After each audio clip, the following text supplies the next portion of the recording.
We're now in the dream day. Alright, let's start this shit. 1 2 1 2. What up? Podcast 37 and a half Podcast Nation. with Nick Nolte. Hello, past, present, and future universe. Smoke weed. So, man, when was the last time you threw up drinking? I don't know. I think it was like 2 months ago, maybe Really? 3. Yeah, it wasn't that long ago. But do you do it a lot? No. Right. Sometimes though, it's cathartic in the morning.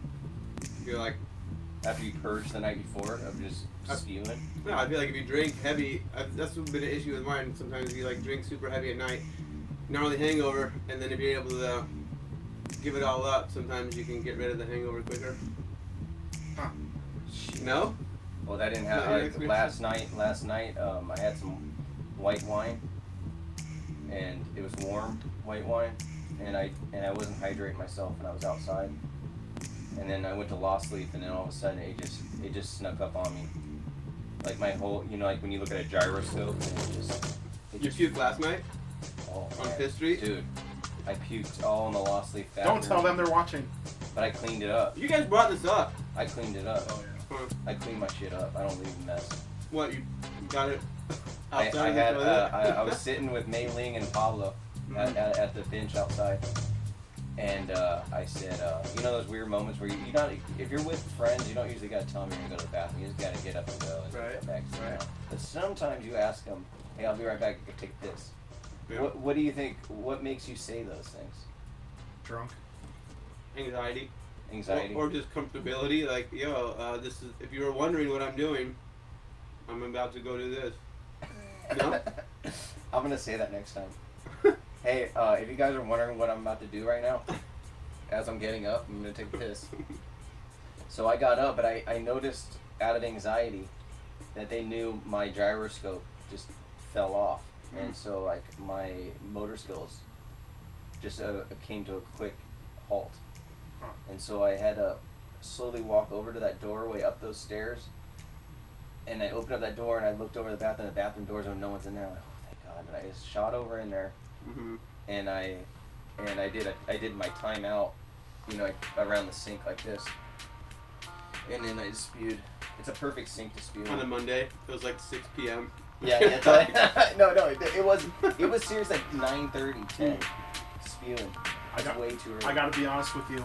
That's amateur what I did. I shit my pants more than I throw up because I'm drunk. Jesus.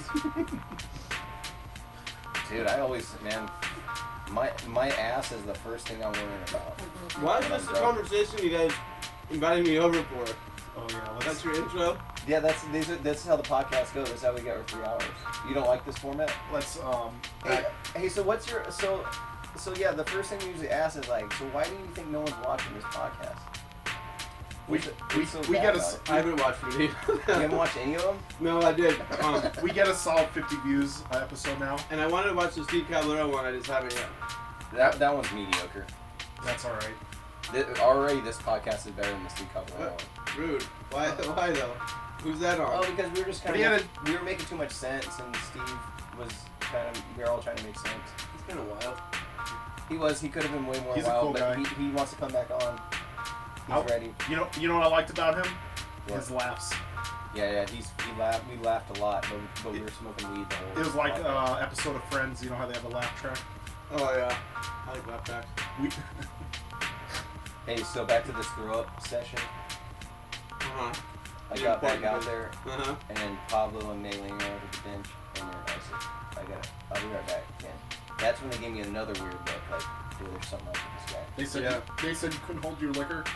Well, so I came back, man. I was like, hey, I can't do this. Can't do what I was like. I can't be at this table right now. I'm gonna try to get out of here somehow. He said, oh, no problem. Call an Uber. And so I was like, yeah, I'm gonna call an Uber. Yeah. Actually, I was thinking about just driving my car with the grace of God.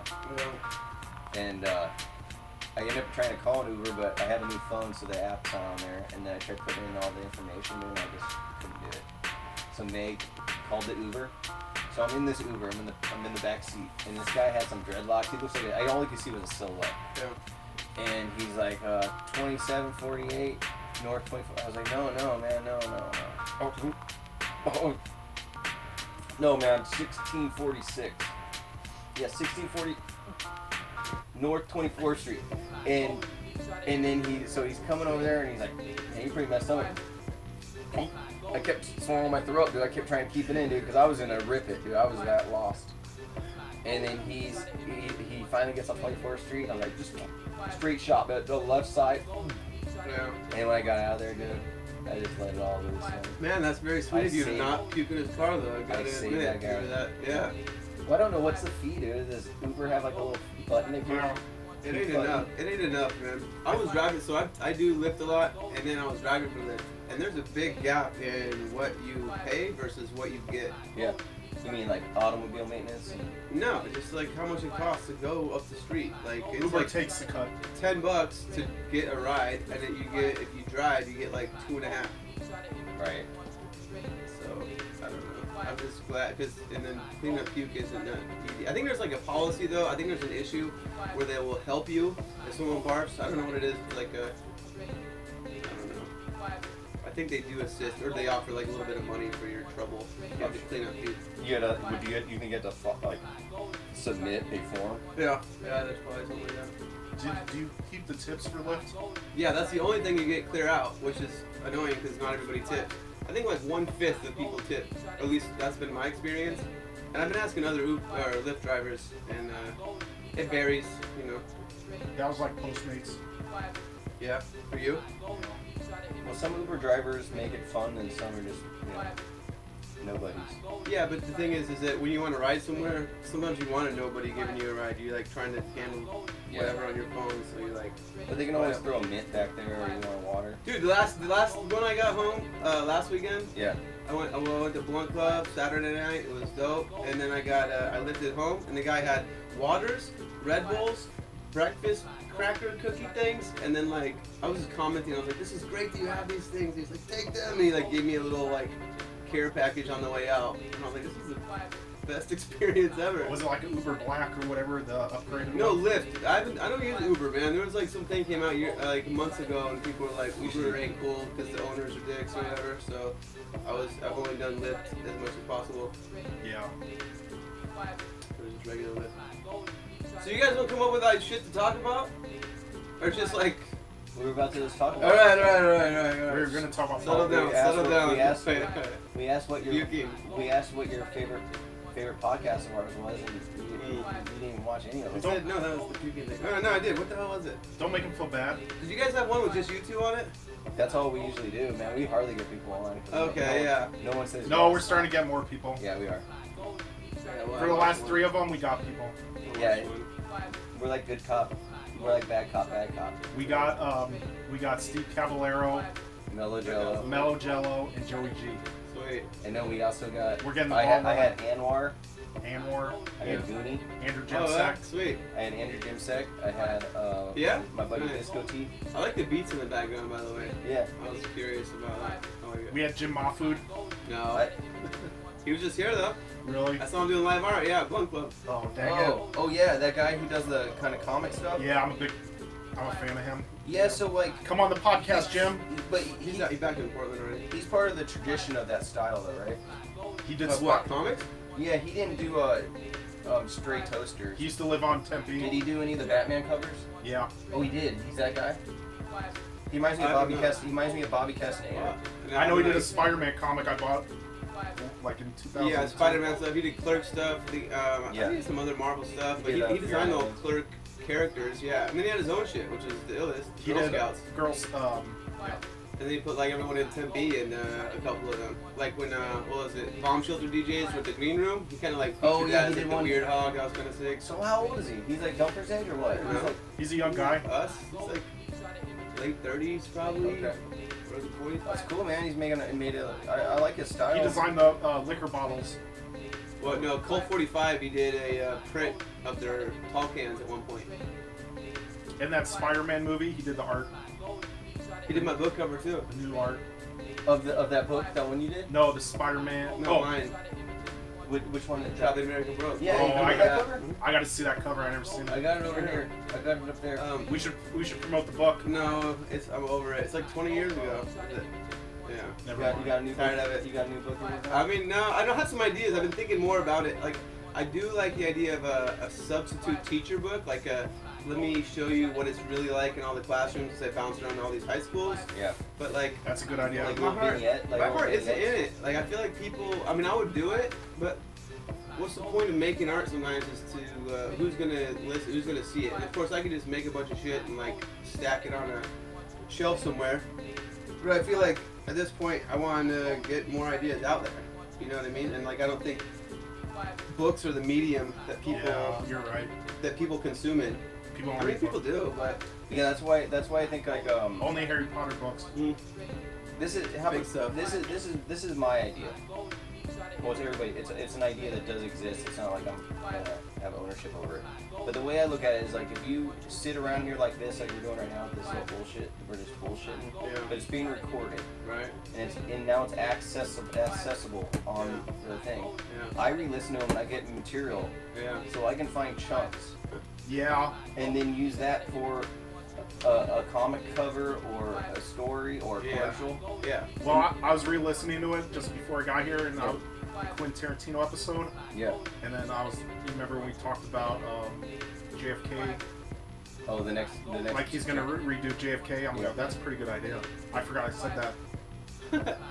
Yeah. No, it's good. I feel like anytime you produce anything, it's better than consuming corporate monopoly, like mainstream shit. Like I just feel like we're so focused into this like one cultural production empire Yeah. that like really we need to celebrate each other. All the ordinary people, all the random people that want to live their lives, we celebrate that, platform it, record it, share it, and even if it's like even half as good, it's still better because we develop and it changes, right? Rather than like, oh, everyone wants to tune in to the same freaking movie. You know what I mean? Like What happens if Netflix? There's a Netflix of people who want to produce stuff.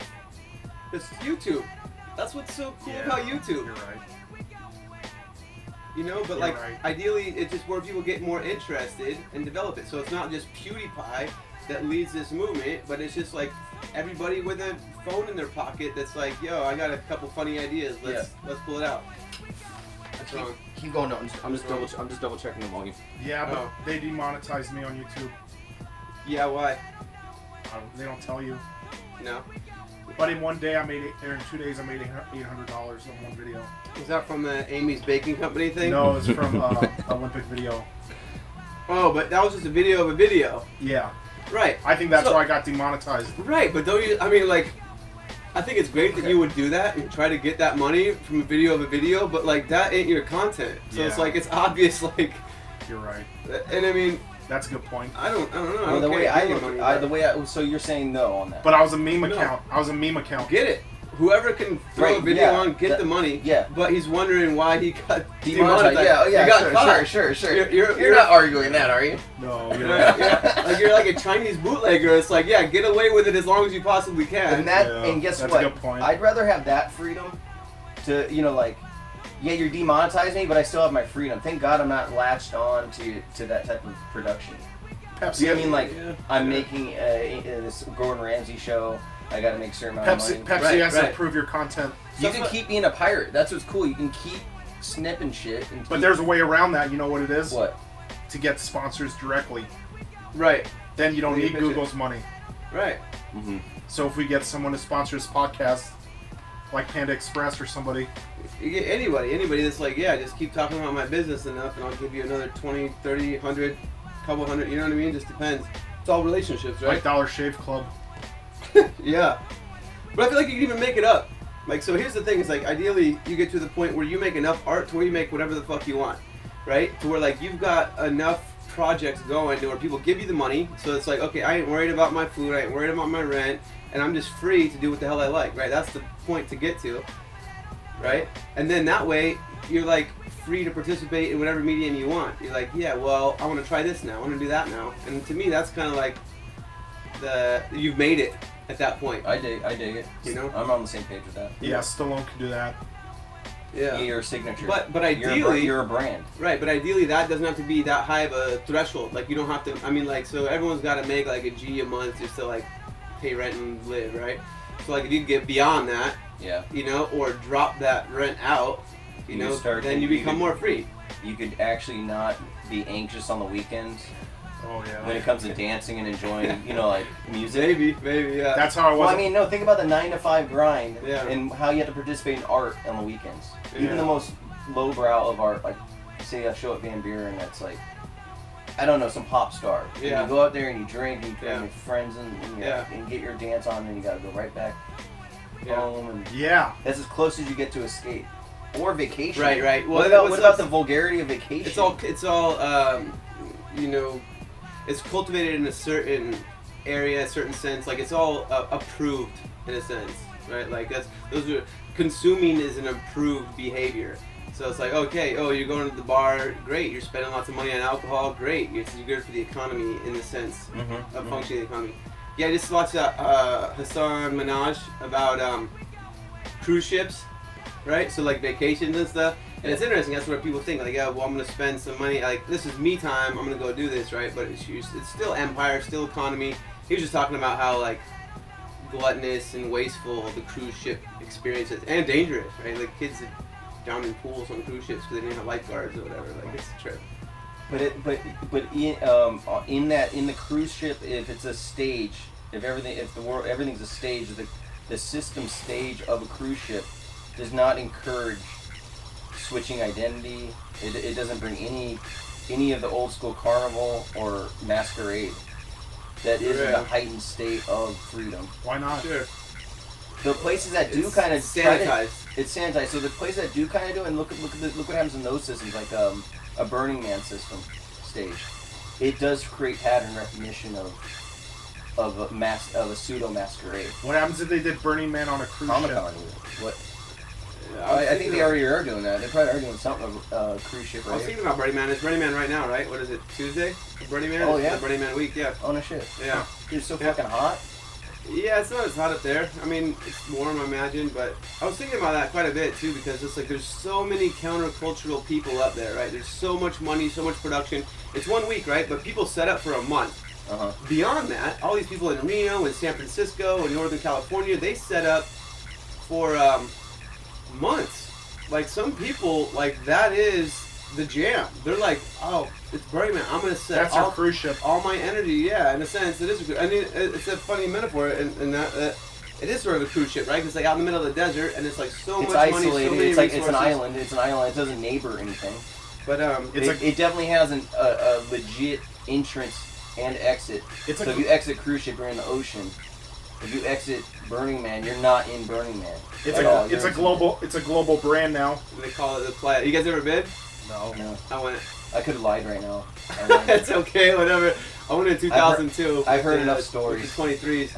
Yeah, but here's my idea. Like, how dope would it be? And then it's like, I mean, even if that exists like it does, imagine a traveling, weird, experimental arts community that, like, would populate a city, and it picks a different city every time. So it's like, this year we're going to do Bisbee. We're going to bring 100,000 people to Bisbee, and we're going to get weird, and we're going to support all the cool weird shit going on out there already, and we're just going to help drop money, like a flash mob, what do you call them, the cash mobs, whatever, you know what I mean, like to a city or a town, right? Like, okay, next year it's like, I don't know, some small town in California, or it's like Flagstaff or Prescott, like I don't even care, but like what if it like, there was this weird Or Globe Miami. Miami, this traveling art movement that's like, we're all want to celebrate being weird and being cool, and we're all going to come live here for a week and spend money at your stores and make new stores. I don't know, like. But you have to create a narrative for people to attach onto. Fuck it, well, we could do that right now, you know what I mean, if that was the issue.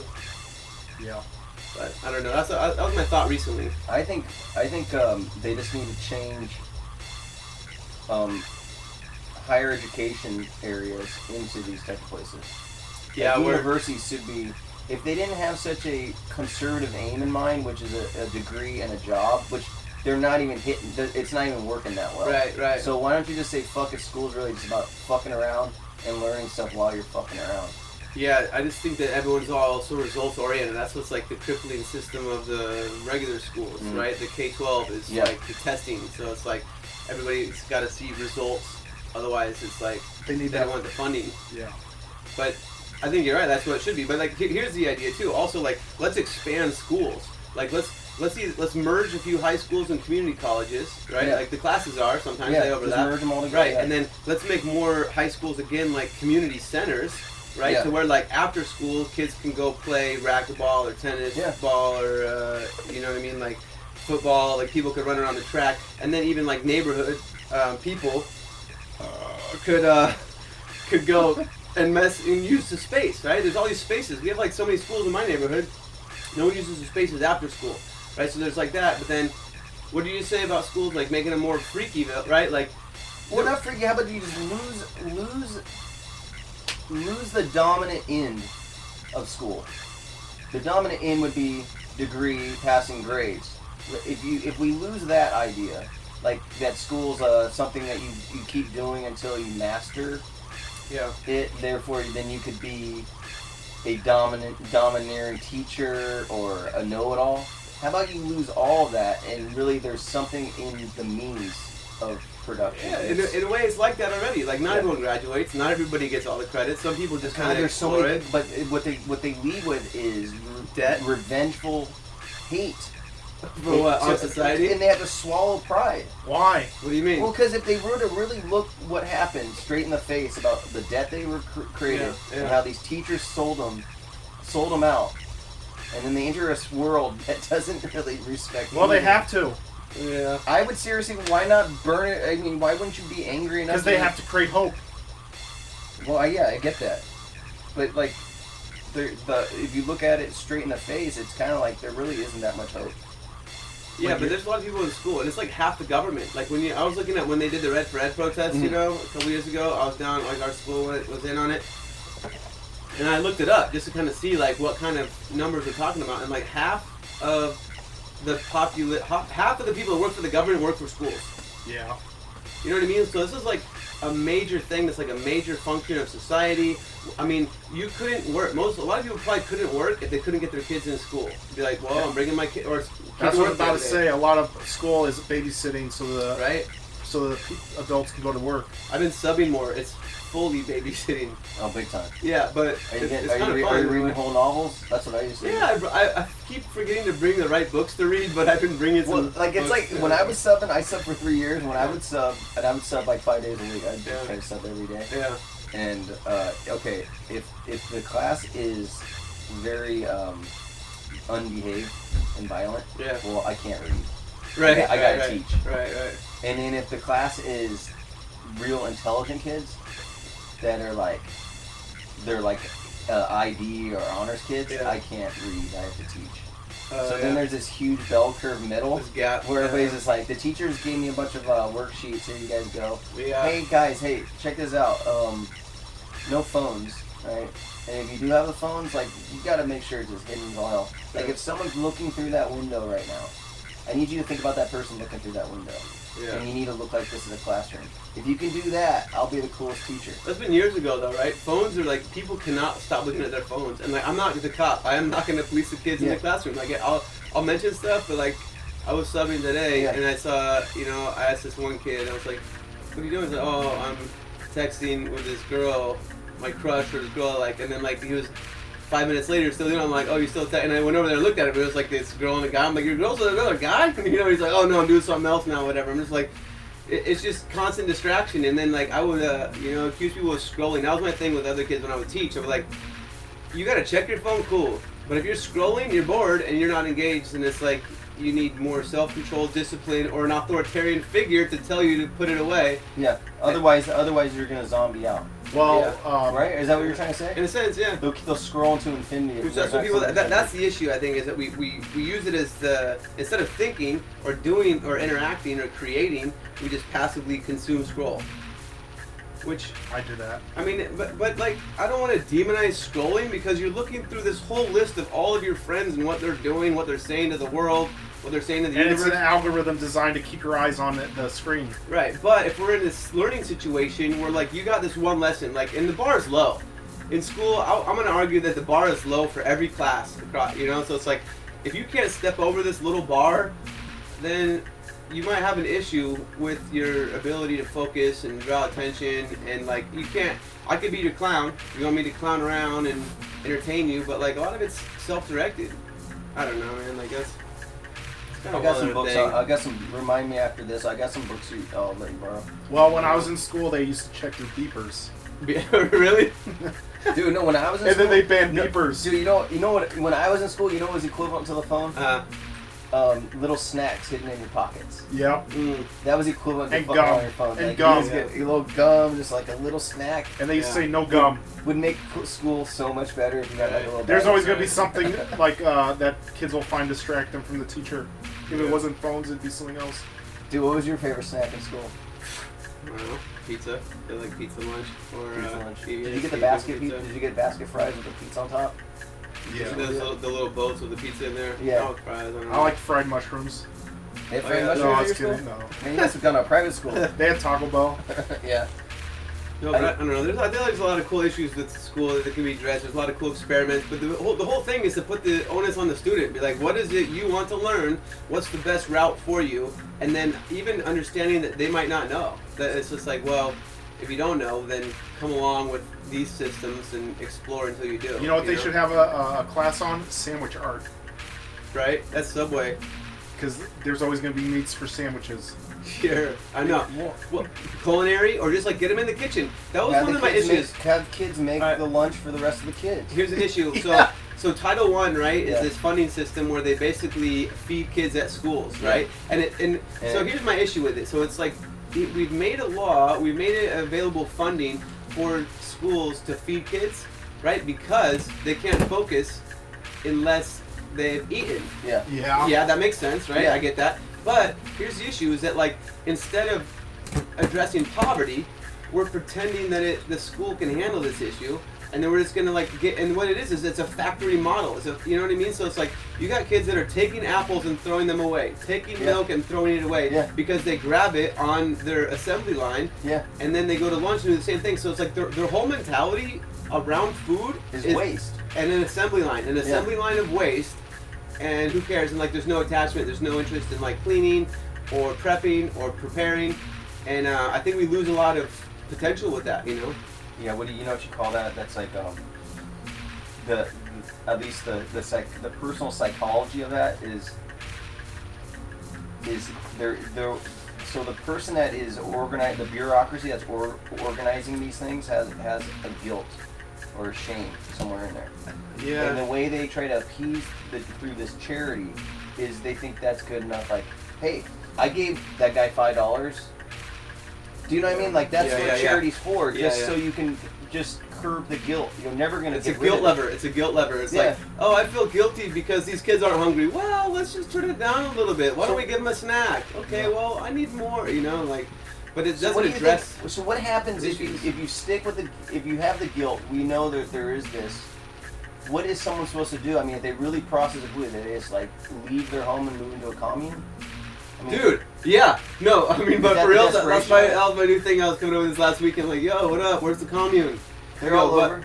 Yeah, but no, like if they get fed up with it, or dream up a commune, or ideally you dream up a house. You let the kids build their own houses. Let them get hands-on experience building their own that's a good idea. Shelters, digging even a fort, even a cave, even like whatever the hell it is, like a way to manifest your interaction with the living environment that you're a part of.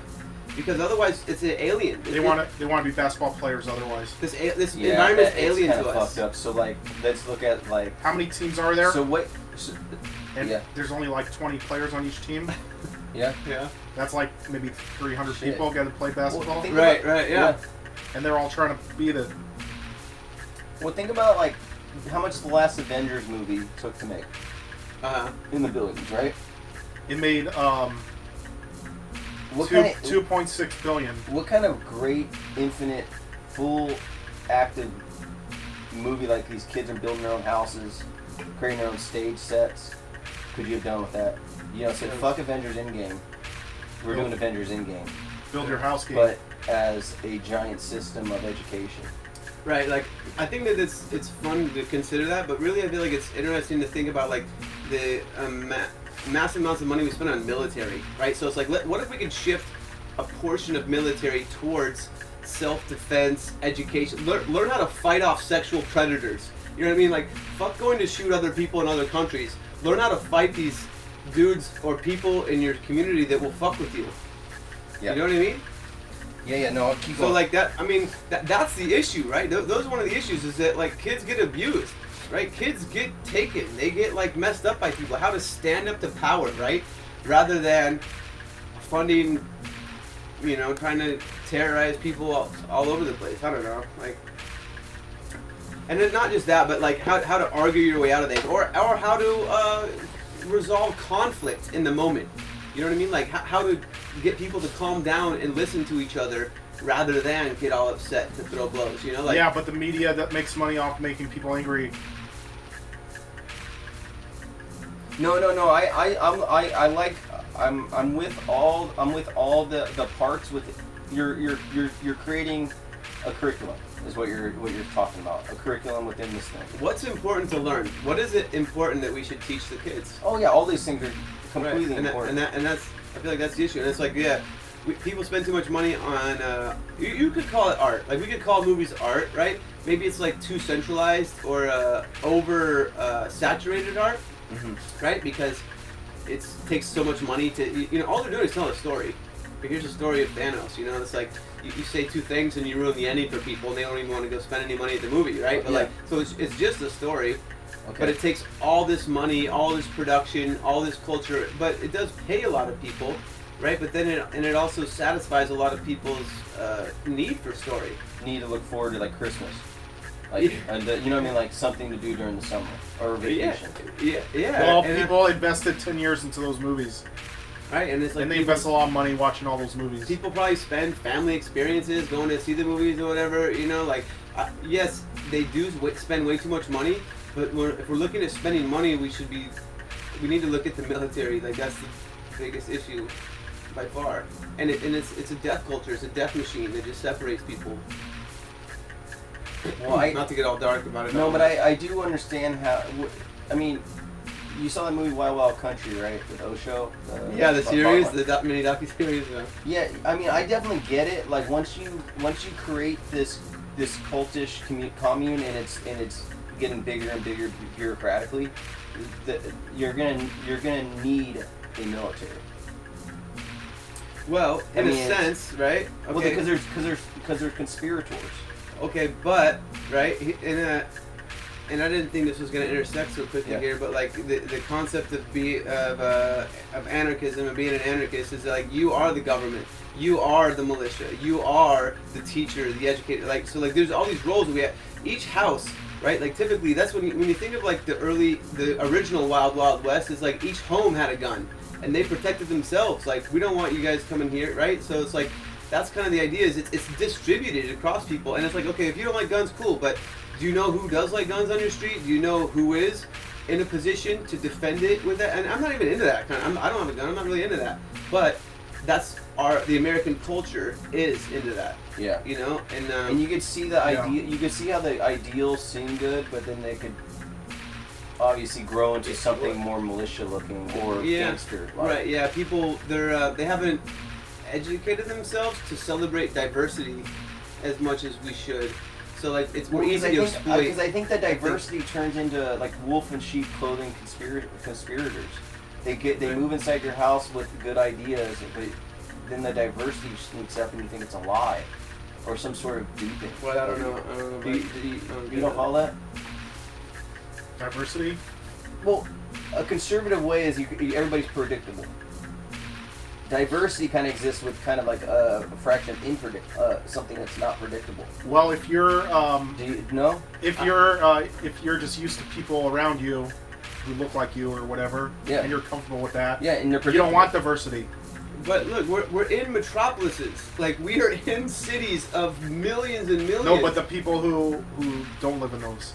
Right, yeah, that's rural. I mean, you leave the city, it feels like freaking racist America That's everywhere. And I'm a white dude, like I get passed everywhere. You know what I mean? But like, I think they have to be like that because they're afraid. And you go on a road trip, like it feels like everyone's kind of alarmed at any sort of symbol of diversity. Even if you go to Prescott or Flagstaff. Yeah, sure. But no, I follow. But and I'm just wondering, what is it if we were to not really demonize these conservative racists or bigots, right? And we just understand maybe a system that they're living a different life. What is the factor of their fear? What is their anxiousness of maybe they're not really supposed to be winning right now? Yeah. Maybe their whole life has been an accident of happen to be white, happen to be in America, happen to invest in some property. Maybe they can't change. Well, I think it's a lot of it's lack of experience. It's like, I mean, if you don't like people and you don't like things that are unfamiliar, then you only like your family. You only like the small amount of friends that you have already, and everything else is scary. Yeah. But the issue is that if you live in a city, I mean, ideally you live anywhere. You're like, yes, let's celebrate equality, egalitarianism. Like we're all one, we're all equal, right, worldwide. But a lot of people just don't make friends or try to be friendly in public. So like their experiences are limited to their sister or their brother, and it's like, and then it's just it becomes more just narrow. Your worldview, your whole concept of understanding humanity is narrowed to understanding your small tribe. Yeah. And it's like, you know, and that may be even okay in some instances. That you just can't weaponize that. Like you don't. Well, some people they don't leave. They live in the city, but they don't leave the internet, and they don't even talk to anyone. Right. Yeah. Which I think speaks to like. That's where all those racists came from. I think. Yeah. I don't disagree with that. Like I feel like we're alienated, and then we're also fearful. Mm-hmm. So like now that like the Bezos package delivery system is available, right? Like, yeah, you definitely can now have your revenge on human beings. You're the stupid cashier, the stupid parking lot guy. But you never have to leave. You don't have to leave. You can live in this room here. You won't have to leave. Yeah, bring it. And then the thing is that limits even more so. It becomes more narrow because you don't have an experience with somebody other than yourself. Yeah. You don't have a hi, how's it going? Oh my God, that person was so cool to me and they didn't even know me. Oh my fucking God, you know what I mean? But like those experiences are everywhere available. But like people get scared. It's like, oh my God, you know, I look too fat or too skinny or too tall or too short or too black or too white. You know what I mean? So it's like your people become paranoid about even interacting because you're fearful of the judgment, and the judgment comes from, in a sense, this old religious tradition where it's like the judges coming to judge you. You've done wrong. Well, you know what are your thoughts right now? You're a sinner, you know. You know what else happens? I don't know, that's my trip. They put a like Instagram filter on themselves, and they make them look like a different person, so they're afraid to leave the house because then they'll see what they really look like. That's funny, yeah. Yeah, people like to be composed. Like, all right, dude, that's a funny idea. Like, this is what I really look like. I just want people to see the Instagram version of me. So now we have personas. Me and you have different personas. Like we have names that were given to us, and then we have names that we've created, right? And now we can take those and run with them.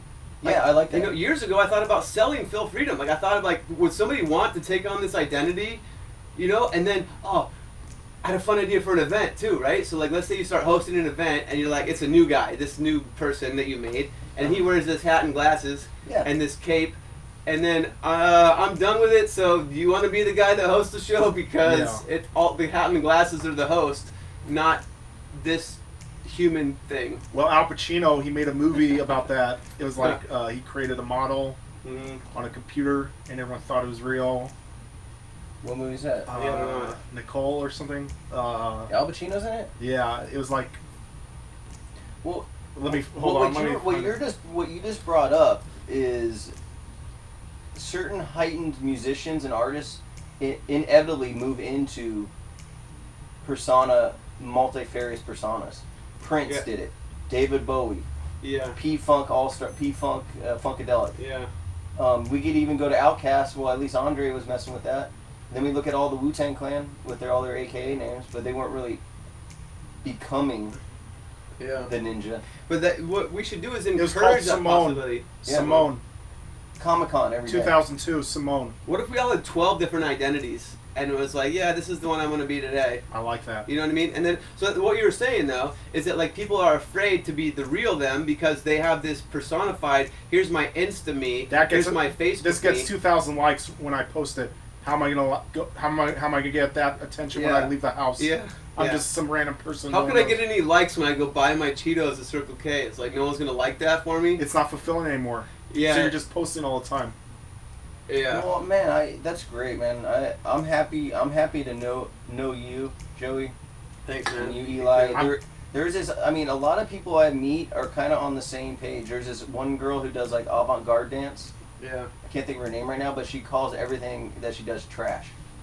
It's just throwaway. It's like not to be taken seriously, but it is because she created it. Process, yeah, and it's interesting. It's a sketch. Yeah. You want to call it a sketch. That's You good. can call it trash. You can call it like everything's a moment because that's what this world is moving at. You can't if you want to polish something, you're gonna need to have your fan base really linked in. Yeah. For them to read your novel. Right. You know what I mean? Like. Yeah. It's really hard for people to. That's what I'm doing with the whole sticker thing. I mean, I'm exploring what it means to read, and it's really hard to get people to read other than what they already have to Headlines, dude. read. It's Headlines. Everything. videos should be 1 minute. Yeah. Text should be less than 500 words. Yes. Headlines should really like make you think or laugh. I mean, I'm gonna start a meme page, but I haven't decided on a title yet. But like, I'm pretty excited about. So you think you trying can? Are you just gonna rehash, or are you gonna create tons of your memes? Yeah, I'm a creative. You're gonna hashtag. You can start putting them out that quick. I mean, how many do I need to do? I don't One know a day? How many do you, one a day. Yeah. So you can do that on your phone. It's like so text David, editing. you have no problem getting those ideas. They just come up. What do you?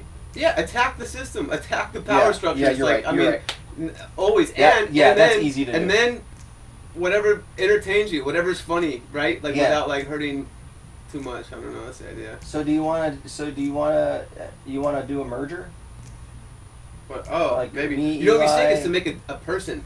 That's what like okay. So like instead of like a page title, you make a page title that's like a person. So it's like you almost invent like a corporation with a human name style thing.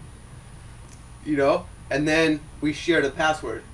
So this like this dude's got different characteristics. It's like I don't know. It's this identity, and a lot of times he does this, but sometimes he does that. Right? Like I think people need to step out of this idea that like. I mean, you were given your name, right? We're all given these names at birth, and it's like maybe you don't even use it all the time, right? But we don't deviate from it that much. You might rock an alias. I rock like 2 or 3 aliases, you know what I mean? But like you're still that person. Like if you still get fingerprinted or face recognized, you're still that person, right? But what if we just fabricated a person or a couple people, or you know, I'm like. for it. I'm 100%. I mean, we shouldn't think- tell. I We think shouldn't what- tell our viewers Well, about the idea, but you it's know, a fun no one idea. listens to You know who podcasts. else? You know who did that? Stephen King. Yeah. He used to write under a different name. I want to start doing that because Eli told me the reason I don't sell my paint is because I have too many of them and I saturate the market and therefore people don't really want to be into them. You sell paintings all the time, don't you? It seems like that, but I really Do you know what? have a lot more paintings. I do you mean, know how many do you want to sell? You know what I mean? Like maybe your market needs to be bigger. That's what I've been thinking. I've been making more art lately. That's what I was gonna Wait, tell. what do you mean? Who do you sell to? Friends and Facebook networks? Well, that's what I was Wanna gonna. get on Etsy. No, that's what I don't know. I don't That's what I was even gonna care. tell Whatever. you. I was about to say that right. If you went to a different group altogether that didn't know you. Well, I've been trying to get in the interior design group. Yeah. A hoax? I don't know. Here's the issue: is there's lots of people out there, and their Yeah. apartments look like they're crackheads because they don't have anything on the walls. Yeah. It's white. They got a mattress on the floor. You know what I mean? They cook ramen. Like. And they take photos of themselves all day long with that blank wall in the back. And you're marketing to say 0.0001% of the people, but there's all those other people that never Dude, heard there's of so you. many more people. If you're selling decently to your in groups, think how many more out groups there Yeah. are. And then we just could. I mean, and then it's like if we need to like step it up, you could advertise, or you could make a hoax, or do some dramatization in public. Hey, peace. Pause the game. Can I get another beer? Yeah, man. I get you. Yeah, yeah. But hey, check this out. Yeah. Nicholas Bourbaki, he's a mathematician, but he never really existed, right? These mathematicians came together, and they're like, we need to make sure that like life, or people, the way they understand numbers and number theory, is cohesive worldwide, right? So they invented a dude, and then like a dozen people came together and started writing books under his name. So you look up this guy, Nicholas Bourbaki, and he's got all these books written, but he never really existed. Well, is that what Banksy did? I don't know. I think Banksy's probably one person with like a crew of supporters. Because they said that was one of the theories. Yeah, but like if you know, maybe because some of that stuff's stenciled, but like the trajectory of his content seems like it's one person. Though I mean, I could be wrong, but I do feel like it's like it comes from. There's one person that's been on board the whole time, and I bet they have like a crew of people that help do some of the art projects. Yeah. You know, that's kind of what I think. Man, yeah. This is another piece. Too. It's one. Thank you. This is really inspiring. Word. I'm glad. You want this one? I'm good. Do you want it? We're already like try not to 45 minutes deep, and I don't even feel like we've talked about any or half the shit I wanted to talk It's about. one- What do you want to talk about? It's one don't know. singular vision. Yeah. Well, dude, like I was saying, the whole thing is you push around these ideas. This is your voice. Yeah. You're pretty much the only person. You're probably going to watch this podcast, obviously. And you're planting seeds. I'm gonna share it. My peoples will watch it, huh? My no one peoples will ever watch it. shares the podcast. Anybody who's I'll on the share podcast it. never No, shares it. How does it? Why is it jumping around with the Oh, that's rectangular it's thing? it's default. It's default cropping. That's the director. Does it jump angles? Like you could Yeah. like. Oh, that's kind of. That's a single angle, but it's so like that's what's being filmed right now. See on the top right corner. Yeah. That's what's being filmed. It's an all the AI time. director. Okay. Oh, but it's bouncing around. So in the top right hand corner is the film. Yeah, that's what's So it being looks recorded. like there's multiple angles. Yeah, going in now? That's yeah. tight. I got that. I got that. It's called an Evo. I got it for $200. Sick. And then, dude, I got something coming in the mail tomorrow. Dude, I'm really excited about. Yeah. So dig this. Well, I just want to put this out there. Yeah, go ahead. Joey G invented Fifth Street. Shit. Aw, that's sweet. I wasn't. did. I He was the wasn't one aware who of mapped it out, and he got pushed out, this. and it That's sucked. No, I don't see it like that. I don't see it like that. No, he had the vision. How about I this? think Eric in the last leaf, before Tool was over there. How about we just hypothesize that Joey started it, and we start living. No, he this did day though. forward, That was real. and we change. I'm not even history. joking. You're gonna make people upset because there's art historians. There's local Phoenix art historians. Yeah, but what you- you could say is I had a big role You tied it in together. helping develop. Well, thank you. I You can were the dig that. shoelaces. Word, I can dig that. Of the shoe. And I appreciate that. And I feel like that was kind of like that was my real college. Because you were talking about that, That and was then it my real happened. college. But I had a lot of help from, and there's a lot of people, Lisa, John, and I mean it's like Eric's idea even for us to go over there from the Lost Leaf, you know. I was Oh, like, really? I yeah, didn't on know their that.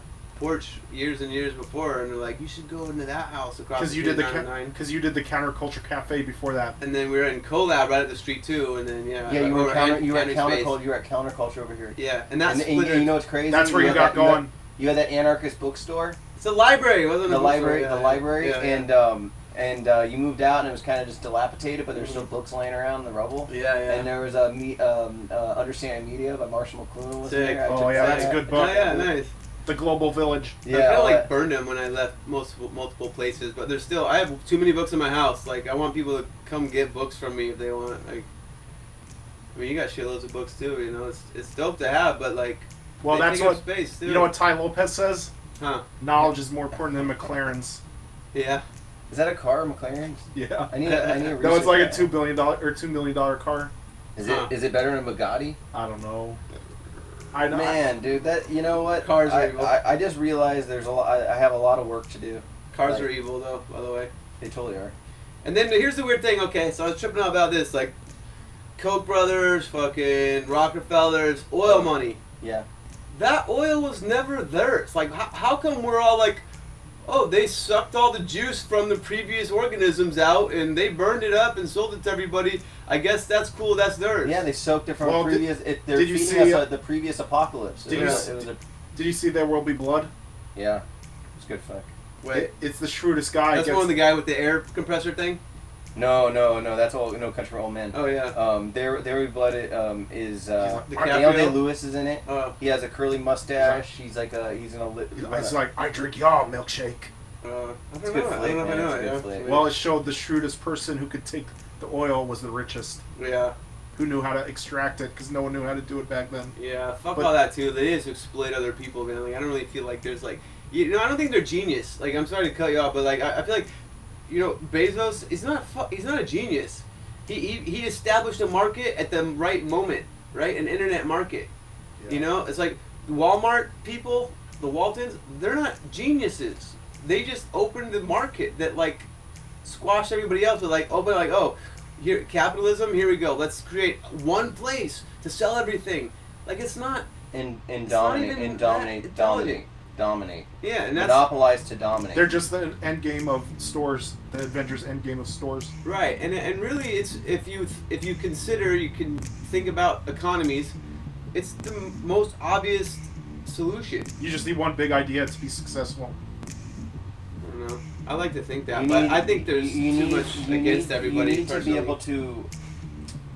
You know, the first thing a young kid always has an issue trying to process is like, so you have to pay to stay here. Right, Like, right, yeah, the space isn't free. Right. Like here, just being here there's a penny.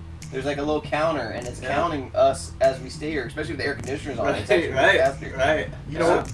Oh, go ahead. But no, I'm just saying is that empty space should be free, Right. Yeah. or some sort that needs to be taken into account. Like, if I have to pay $1,000 a month to exist, well, God, that just put me into desperation to actually submit to something I don't want to do. Well, if you Right. want to teach kids something at school, teach them it's better to be the boss and make money, because then society will cut you a lot of slack, and you Yeah. can be mean to people if you're making money.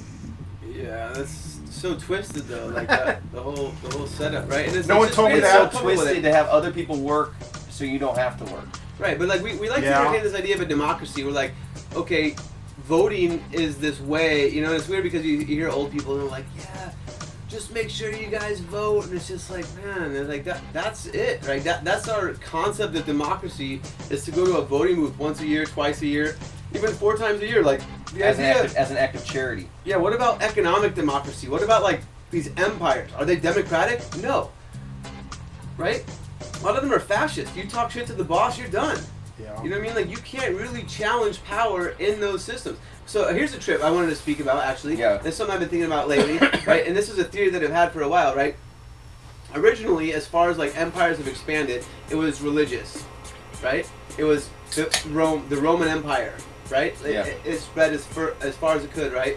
And then we switch out of that. We're like, well, actually, maybe the authority of God isn't that legit, and what we need to do is geographically break up the planet, you know, to where we can In like the nation states. mine it to resources. Exactly. So it goes from religion to nation states, right? And then we're like, well, the nation states present these barriers to trade. So we go back to religion or Corporations. Yeah, but it's Right. still the same monotheistic Well, overarch. yeah, okay, potentially, I can see that.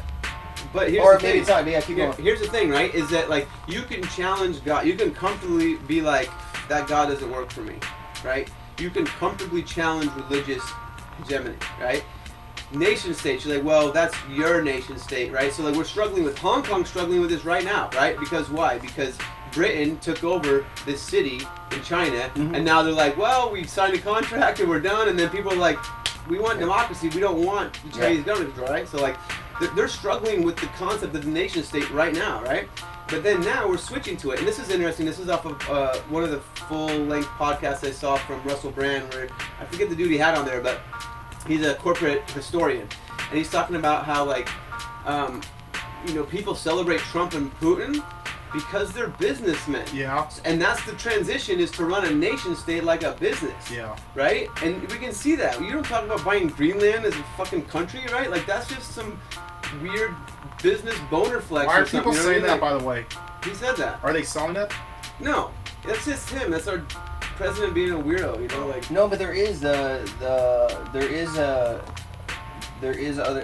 Russia, and there's other places supposedly wanting to buy Greenland. yeah, no one's buying it. Denmark was like, you guys are tripping, we don't buy and sell countries anymore. Here's my point.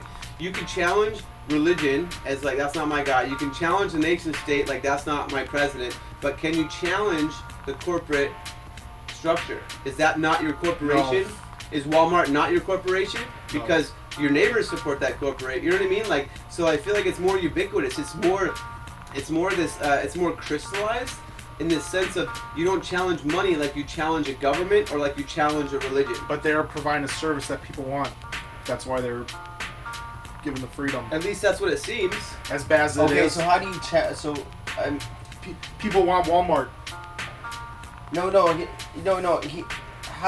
do you challenge?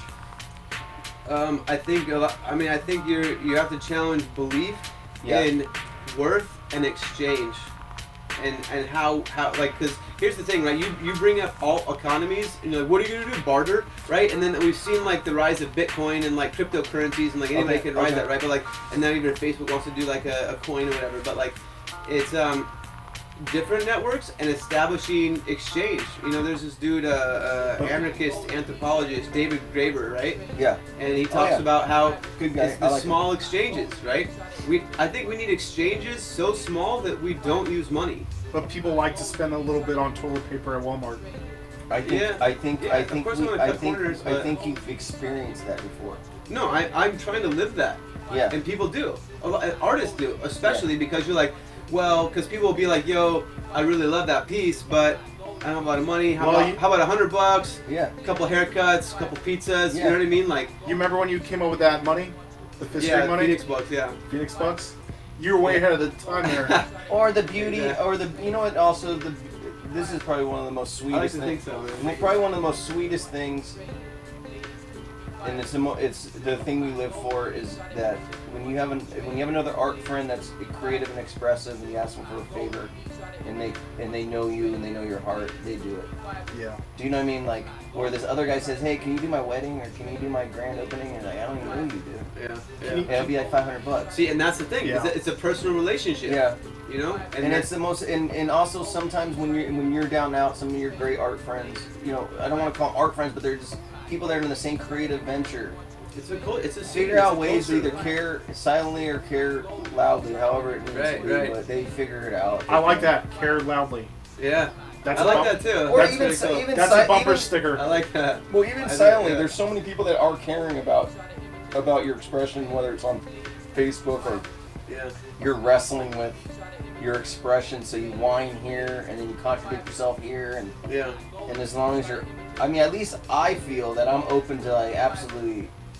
I don't think I've grown up at all. I'm still such a temper tantrum child that whines here. Yeah. Like, if anybody wants to shut me up and stop talking, like, you just have to buy one of my paintings, I probably won't talk shit about your business. Well, I'll just say this. You're one of the most productive people in the world. Yeah. I feel like a teenager sometimes. Right? Like, I feel like I moved both my kids at different points. We're like, teenager? Oh, I do. You know what's the craziest thing? My thing I look forward to more than anything is taking a class with my kids. Oh, yeah. Like, I want to take a college class. Oh, that's nice. I miss school so much. I want to go to school. Okay, back to the school idea too, and that the whole thing is discourse, right? Like allowing this, like the students to participate, to lead. I tried to do that a couple times at the art school I was at. I was like, I'm gonna call a sub. Do one of you guys want to do the lesson? I'll prep you on it. You know what I mean? You can do it. Because I feel like it's good to like reciprocate, to exercise this, to allow students in the positions of leadership, to let the students see that the teacher's a learner, that we're students too. Yeah, and actually open up this idea like mistakes may not exist like we think they do. Like to actually figure out what it is that this thing called a mistake is. Yeah.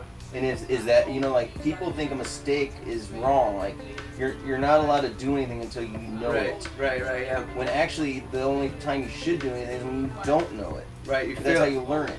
Yeah, and the term I've come up that I feel like resonates with that is like fail forward, but I don't love that. The idea is that you learn by experience, and experience has to be personal. And then the idea is to include failure in that. Mm-hmm. Well, the phones are doing a better job at keeping people's attention than the schools. Right. But here's the thing, it's like we frown on that, but like think of it this way in a sense, right? So like maybe even like a few people walking down the street looking at their phones, right? So like they could be trying to interact with each other like, hey bro, your shoes are cool. Hey lady, your hairstyle looks, you know what I mean? Like that would be the interaction that they have. But let's say they have one person's landing a real estate deal. Another person's trying to hustle their art and promote their shit. Yeah, you don't know what's on there. You know, and it's like, that's their network. That's their tribe. It's this digital net. And that's what's cool is because, like, when we were kids, you didn't have, if you were some weirdo goth or some hippie or some, like, punker kid, like, you had no network. Or comic book person. Yeah, all you had was maybe a comic book or maybe you had a book or a story. But with those people, these people you're talking about that were aware that they need to get their name out and there is these boundaries, they were the first hashtagging people. Like they needed to figure out, they were using the internet. Like graffiti writers, the internet might as well have been invented by graffiti writers. Right. Like they were just trying to get their tag up. And look at the vulgarity of how many people were tagging on the internet, like just by like how to make $1 million or how to sell real estate. Yeah. It's just another empty tag after tag. So that's an idea too, right? Is that like there's a point? There's this book called Synchronicity, and there's the one example. I was trying to get more examples out of it. But Yeah. Like slime mold, right? There's like these little pieces of slime mold, and then once enough of them gather together, they start shooting out spores. Okay. Right. So like, but not until they reach like a critical mass do they start activating and doing something like that. And I feel like the web has provided that for so many people, right? Like once it's you like, get to that number, then it compounds. right. That's how we got Endgame. Yeah. Yeah. So I don't know. That was an idea. We're at an hour already. How long you guys do this for? Well, we just keep going. I mean, Oh, yeah, that's sweet. Like, so I can hit everything I wanted to talk. I don't even know what else I wanted to talk about. Work, power, money. We did school. We talked about enough school already. Wait, right? this. We wanted to talk about Popeyes, but that could be another day. The chicken sandwich Oh, thing? yeah, here. Let's go talk about that. We don't I'm need not to even as familiar with it. Well, we'll just make a hypothetical out of this. Okay, yeah. You could probably have an idea. Why do you think so? Popeyes made this chicken It sandwich. captured everyone's imagination. And Like clowning on Twitter or something, isn't that right? Yeah, basically. Or social media. They were clowning, and then they diss Chick-fil-A or something. Yeah. Is that what they did? Exactly. Because they're anti-Trump. No. No? Because Popeyes is not Trump. everyone, Right, but Chick-fil-A is. everyone sorta, everyone loves Chick-fil-A, but they hate the company. But they can't stop eating it because it's so delicious. Okay. So they liked when Popeyes, because Popeyes for the people. They liked when Popeyes gave Chick-fil-A shit, and that just sparked it. They didn't make a new chicken sandwich? Yeah, and they made this chicken sandwich, Okay. and it was sort of good. Is Popeyes pro, like, cool, gay? No one knows. Oh. I think they're neutral, but Chick-fil-A is against They them. used they propagandized Chick-fil-A is known for homophobia. They're Trump. Yeah, are they Mormon? I don't know, but it's like They're they Trump. did an anti-gay thing. The owner, like Home Depot too. It's like all these companies, and the owners are just pricks, and they say dumb shit, and it's like people just don't know that we could just like cancel their, you know what I mean? Even if you canceled their buyers for like a few days or the majority of them, like I feel like they would take a hit. Like I feel like people have this this impotence in their consumerism. And consumerism can be this empowered, this emboldened, like, bargaining chip. Well, that people don't really... For Chick-fil-A, they were anti-gay and everyone hated them, and then they opened one in Tempe, Yeah. and everyone ate it still. They didn't even care. That's the thing. It's that whole Howard Stern thing. It's that whole like disagree to agree. But You know, I went with some people at the old school I was at last year, and I brought it up. I was like, yo, isn't this place like anti-gay? Because I was just like, I didn't have a car and they're going for lunch. I was like, oh, I'll jump in with you. They're cool people, you know? And we go to Chick-fil-A. I was like, isn't this place anti-gay? And they're like, what? Like, they didn't know. Yeah. You know what I mean? So it's like, there's this lack of awareness potentially with where these empires, they're all empires that we support too. Yeah, It's like, they're not different from each other. well, but Chick-fil-A created a superior sandwich. But I and then never went in there. I never eat Chick-fil-A. I went in there and I was even saying it to them. I said it to one of the cashiers, and she didn't know. You know what I mean? So it's like, people don't really understand the depth of their politics. Well, it's like Woody Allen. Can you separate the art from the person? Can you separate the sandwich from the company? Oh man, that's funny, dude. It's Or like Paul chicken Slater. sandwich. It's Or like Paul Woody Slater. Allen. That's funny shit, dude. He makes great movies, but he, Apostle, yeah. he did stuff with his kids. I Well, tried- He I married his cousin, his 14-year-old No. cousin, wasn't it? No, he married Mia His stepdaughter. stepdaughter. 14-year-old or he was with her. His I don't Mia know, Farrow's yeah. daughter. He married her when she became legal. Yeah, So that's like Chick-fil-A a little bit. It's like they're anti-gay. I But mean, Woody Allen makes some yeah. good movies. yeah. So yeah. are you going to deprive yourself of a good movie because he's a scumbag? I'm guys- not saying yes or no, but Trigger warnings, man, all over it. are you going Yeah. to... I mean, Michael Jackson. I hear Michael Jackson shit on the radio. It's like, I kind of cringe. I'm like, this guy really like. What bothers me more though is that people play the same damn shit. Like, if the radio was playing the same shit from a decade ago, you probably wouldn't know. If, like, you scroll through the radio on your way to work or whatever, and it was. That's how like small. That's how little it changes. Yeah. Mhm. And it's Dude, fucked up. dig this. My kids had a talent show last year, and one of the kids, he was 6 years old. He was a black kid, and he did Michael Jackson impersonation, and his mom was there, and he did all the Thriller and the spins. And I wanted to clap, and no one else was clapping. I wanted to clap, and because everybody, And you didn't know- because it was right when the HBO documentary. Oh, really? It's recently? And I think the mom, everybody's seen that stupid documentary. And But guess what? The kid was good. Okay, Yeah. he was 6 years old though. but you Yeah. couldn't understand they Okay. weren't clapping for not for him. They were not clapping. Well, for this is what's crazy. I remember he did a spin, like he did like a triple spin. You're like, "Woo." Yeah. Like he would do it all good, and he'd do a moonwalk. Yeah. And I wanted to clap, but then I looked around and no one's clapping, so I was like, and then when the act was over, everybody stood up and clapped Yeah. at a cathartic release, and the mother knew the revolution she fought right there. Yeah.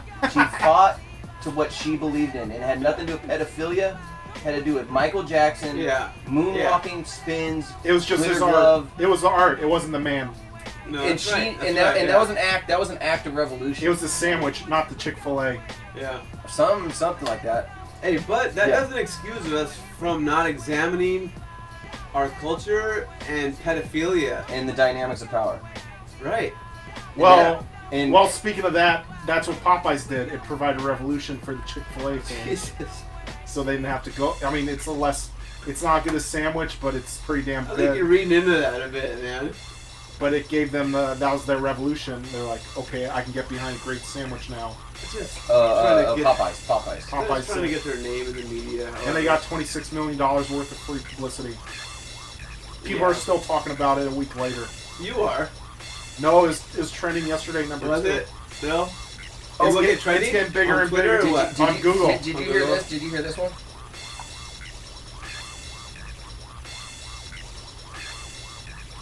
Miley, what's good? You know what happened here? No. Nicki Minaj called out Miley Cyrus at the VMAs Today? Recently? and she's like, this bitch had a lot to say. Miley, what's good? Yeah. Was Like, that oh, yet? thug. Was It's that a while yes- ago, isn't it? I think it was recently. No, was it? I That don't was know. yesterday, the VMA. Was it? Yeah. No, yeah. I don't know how thug that got. Yeah.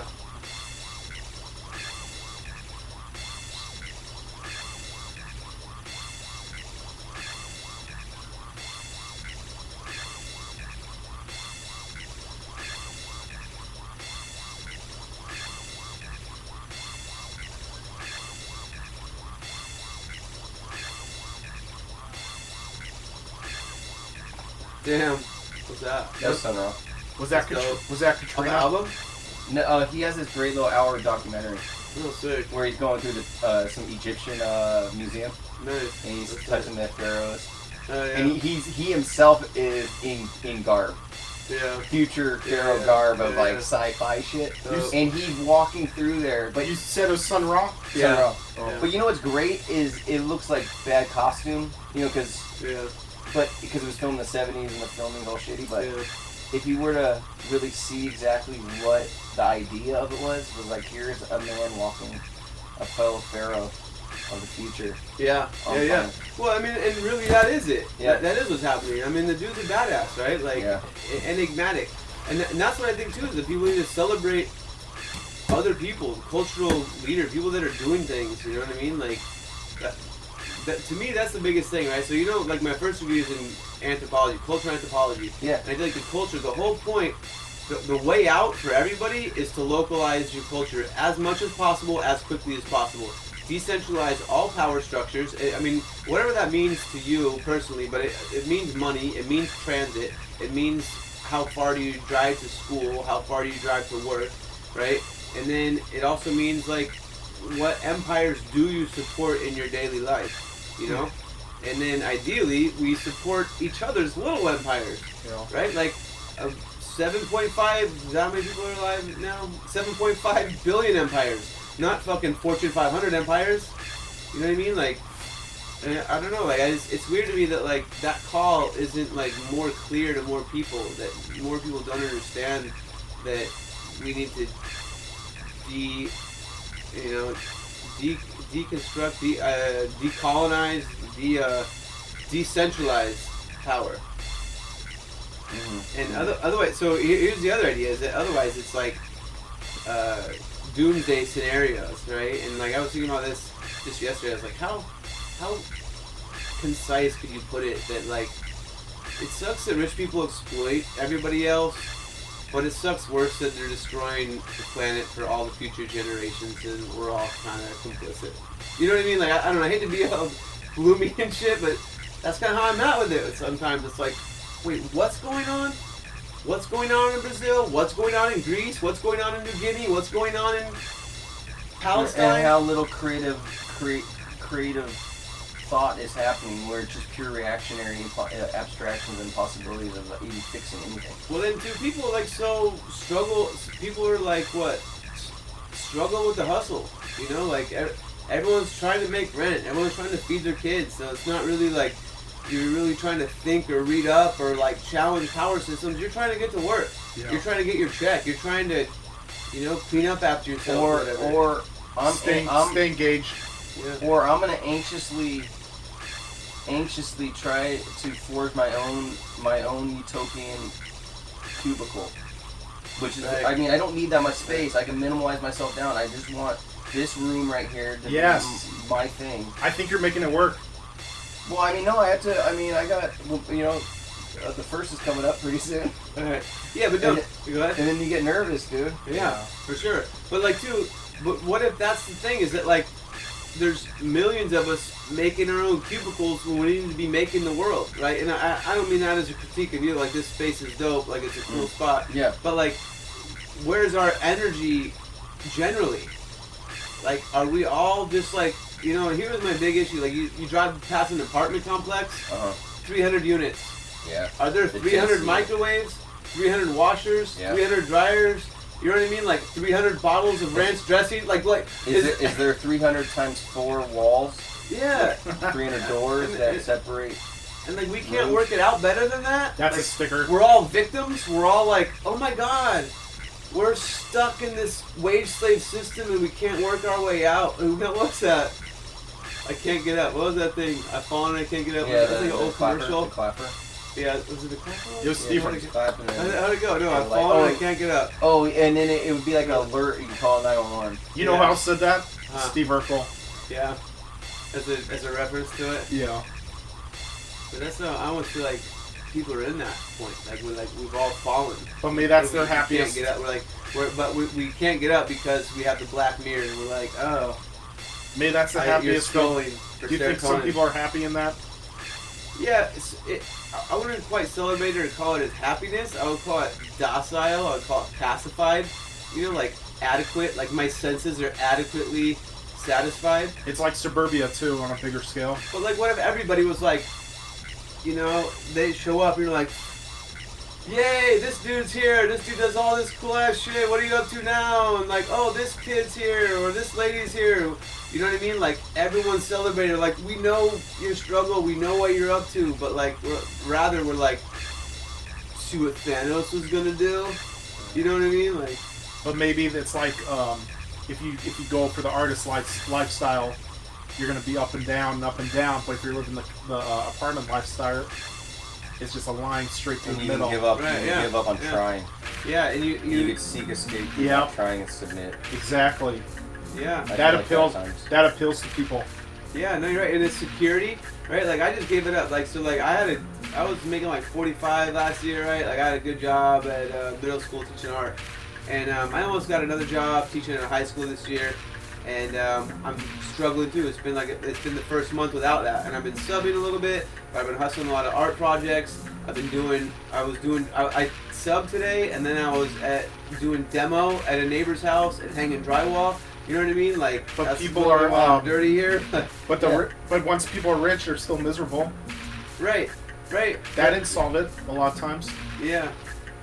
If you got all your art projects funded, people are just as miserable as they were when they're, or maybe even more. Well, they switch outlets, then they'll indulge, right? I mean, I don't know. I think it depends on where you're at in life and what age you're at and how much family you got, But like, there's just I don't know. They'll something else will be the struggle then. Yeah. There has to be a struggle. Well, I mean, I sometimes feel that I can walk the streets at night sometimes, and I feel all the sleepiness. Yeah. And the sleepiness is awake because I'm awake. Yeah. And I feel like I could put a blanket over the whole city and then let it soak in. In the morning, there'll be some other new mark I left. Whether it's thoughts, That sounds like or tags or writing, posters. Yeah. Do you know what I mean? Because they all reflect back at you. I think that's a poem. Because what is a dog? I know, very poetic. So when a dog, you know, like they say, a dog pisses on poles and marks its territory. Yeah. Guess what it does? Guess what happens with that territory? It's not the right word. What happens? The dog now goes there the next day and puts his nose up to that pee that he did, and he reflects back on his moment. And that's like, you he's get what trying I'm to saying? smell other people. Do What? you don't think he's trying to smell other dogs?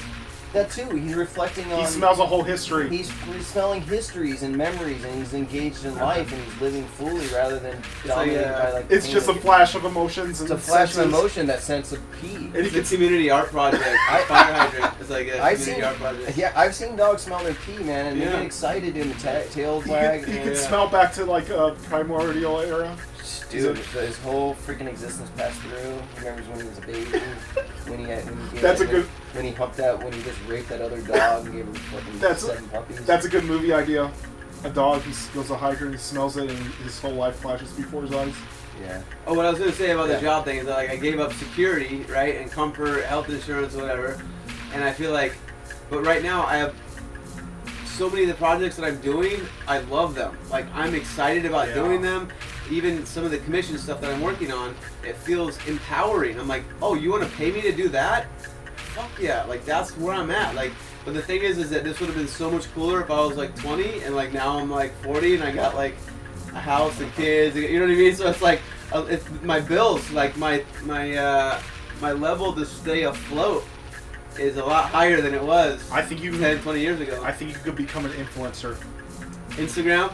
Yeah. What does that even mean? I'm not that sure what that even means. It means they pay you to promote their products. Oh, they okay, yeah. Like I think you gotta show face a lot. Do you do videos, photos, or just video? anything. Videos there? I feel like every You do house. either. I feel like every house in Coronado should give you a 0.01% tax and everything Yeah, for you as mayor of Coronado. I think so. No joke. I mean, this is hilarious. But me and Dee, when you were doing a lot of Coronado stuff and curating like the They enjoyed mural, it? the alleys in the mural, Uh, we're like, dude, Joey better be careful. He might get assassinated. He's actually going from grassroots, and they're living in it, and it's manifesting itself, and he's becoming.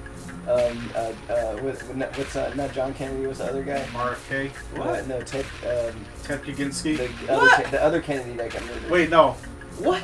Not John Kennedy. The Robert other Kennedy. Kennedy. Robert Kennedy. What? No. Robert Kennedy. How? Why? What is he?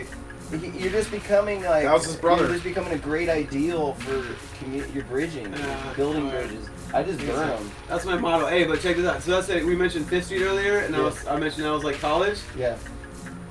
Coronado is after college. That's like life. That's like the job, right? So like, here's what happened. Because I mean, I feel like Roosevelt.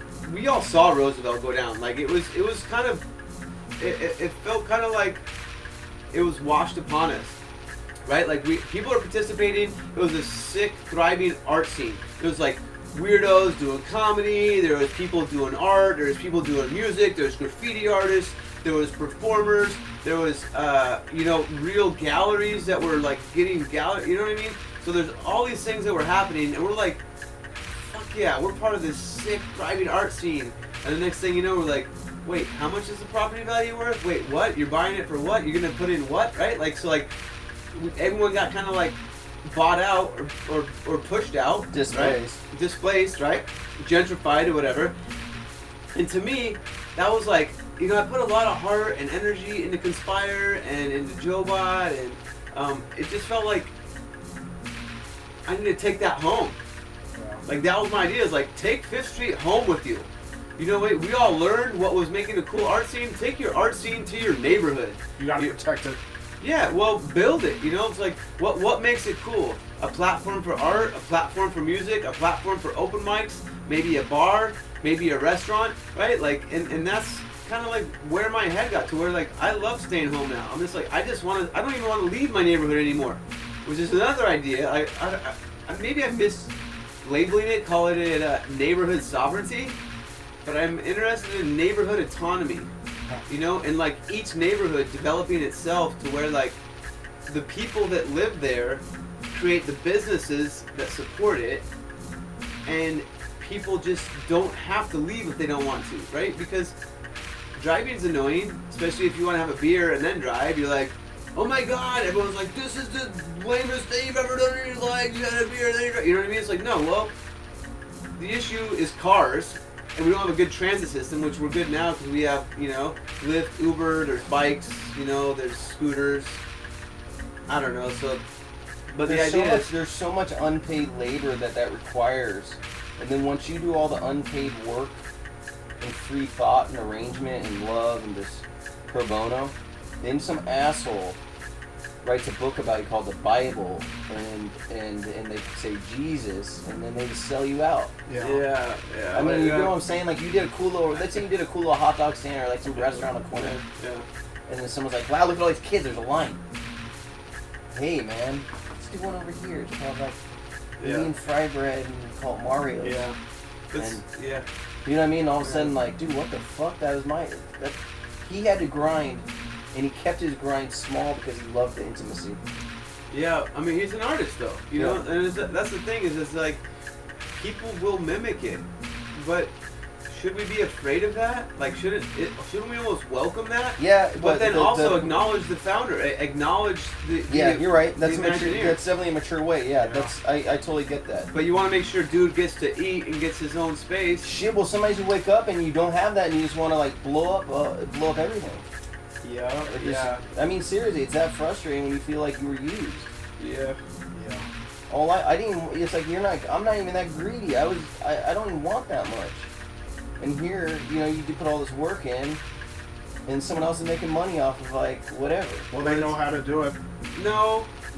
I mean, maybe, but like it's just big money. Like, I mean, again, like let's zoom out and look at the Koch brothers. Did they know how to exploit shit? Fuck no. Like they just got handed empires. Here's an oil empire. Yeah, their dad had it. So it's like, again, like I mentioned Bezos. Like, are these geniuses? No. They're just at the right time, at the right place with enough resources to be like, I'm gonna make an internet store. That's what the fuck Amazon is. Like, it's not more complex. Well, than Amazon that. doesn't even make money. It just goes into debt. How? It just buys more and more debt. For individual shopping? No, it buys like Or storage unsold for a items. warehouse, and it buys items. It buys actual commodities. Yeah, but they're just investing back into it. But like Captain Bezos still gets, he's richest man on the planet. Yeah. Right? Like, is the question, is Amazon a brilliant idea? No. Well, it started off. Maybe before the internet. It started off as just a bookstore originally. Right. Again, yeah, and then so it transformed, and it started buying things, and that's the issue. They had like music, CDs. But that's like the nature of the capital system, right? Is it just like swallows all the smaller guys because it wants a market share, right? Why did Facebook buy Instagram, or why did it want Snapchat, right? Like a lot of it, you're just looking, or WhatsApp, right? Like some of it, you're just looking for market share. That's why East Side Records went out, or like went under originally, right? Or, a lot of it was, well, at least this is my understanding. Like Best Buy and Fry's could sell CDs at a loss. They're such a big empire that they can sell things. And they can lose and not be destroyed. There's a loss leader. Right. But then if you're a record store, that just drives you out. Yeah. Like, so... And the thing is that the consumer is not aware enough. We don't celebrate consumer awareness as a weapon. Like, we're always like, I'm the victim of consumer fraud, or you know what I mean? Like, I don't know, I bought this thing. We're just shoppers. We're not like an army of consumers. We're not like a vanguard of consumers that can like take control. But we are. You just have to think it, and like, you can start a campaign. You know what I mean? Like, maybe we should start a campaign to crush Nestle. Is that like out of the question? You know what I mean? Like, fuck Nestle. Like, they still do child slavery. They bottle water. They sell plastic bottles with people's spring water in it, and chocolate. You know what I mean? Like, chocolate is a slavery trade still. But like, they're on every fucking corner. You know what I mean? Like, what would it take to convince a large amount of people to focus their displays, or to fucking, I mean, I don't want turn to everything, or superficially turn everything into Nestle, to where it loses its cool. Well, have you heard about So everything's Nestle downtown, Nestle beer, Yeah. Nestle There's coffee, alternate Nestle subversion. You're saying tactics, to you're saying to saturate the brand. Yes, steal the brand. That's why I was trying to think with Trump. I was like thinking like, man, we just everything's Trump. Yeah. I would call it Chump though, 'cause I don't want to say his name. Yeah, I know. I don't like saying it. Because you were saying. Actually, I was gonna do my art show. The newest art show I have for First Friday of September is called Trump.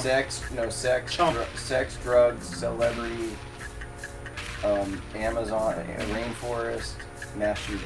Yeah, no, I saw it. Didn't you do that? Yeah, that's what I did. I was gonna put Trump in there, but I What happens if you recalled your gallery or you retiled it Amazon.com? That's what's so confusing about What that. else you been doing to Amazon? The Amazon promotion campaign. Yeah, I'm still working. And then you could put on a uniform when you're like selling art. Like I'm working at Amazon.com. But dude, okay, so all right, let's talk about that for a minute, right? Well, that's what I want to do. I want to work everywhere. That's fun. So I like that. I'm gonna get fired pretty soon from Amazon, and Quick Trip's gonna hire me. Right, but GT? just through a Facebook feed or what? Like Everything. how impactful can you make it?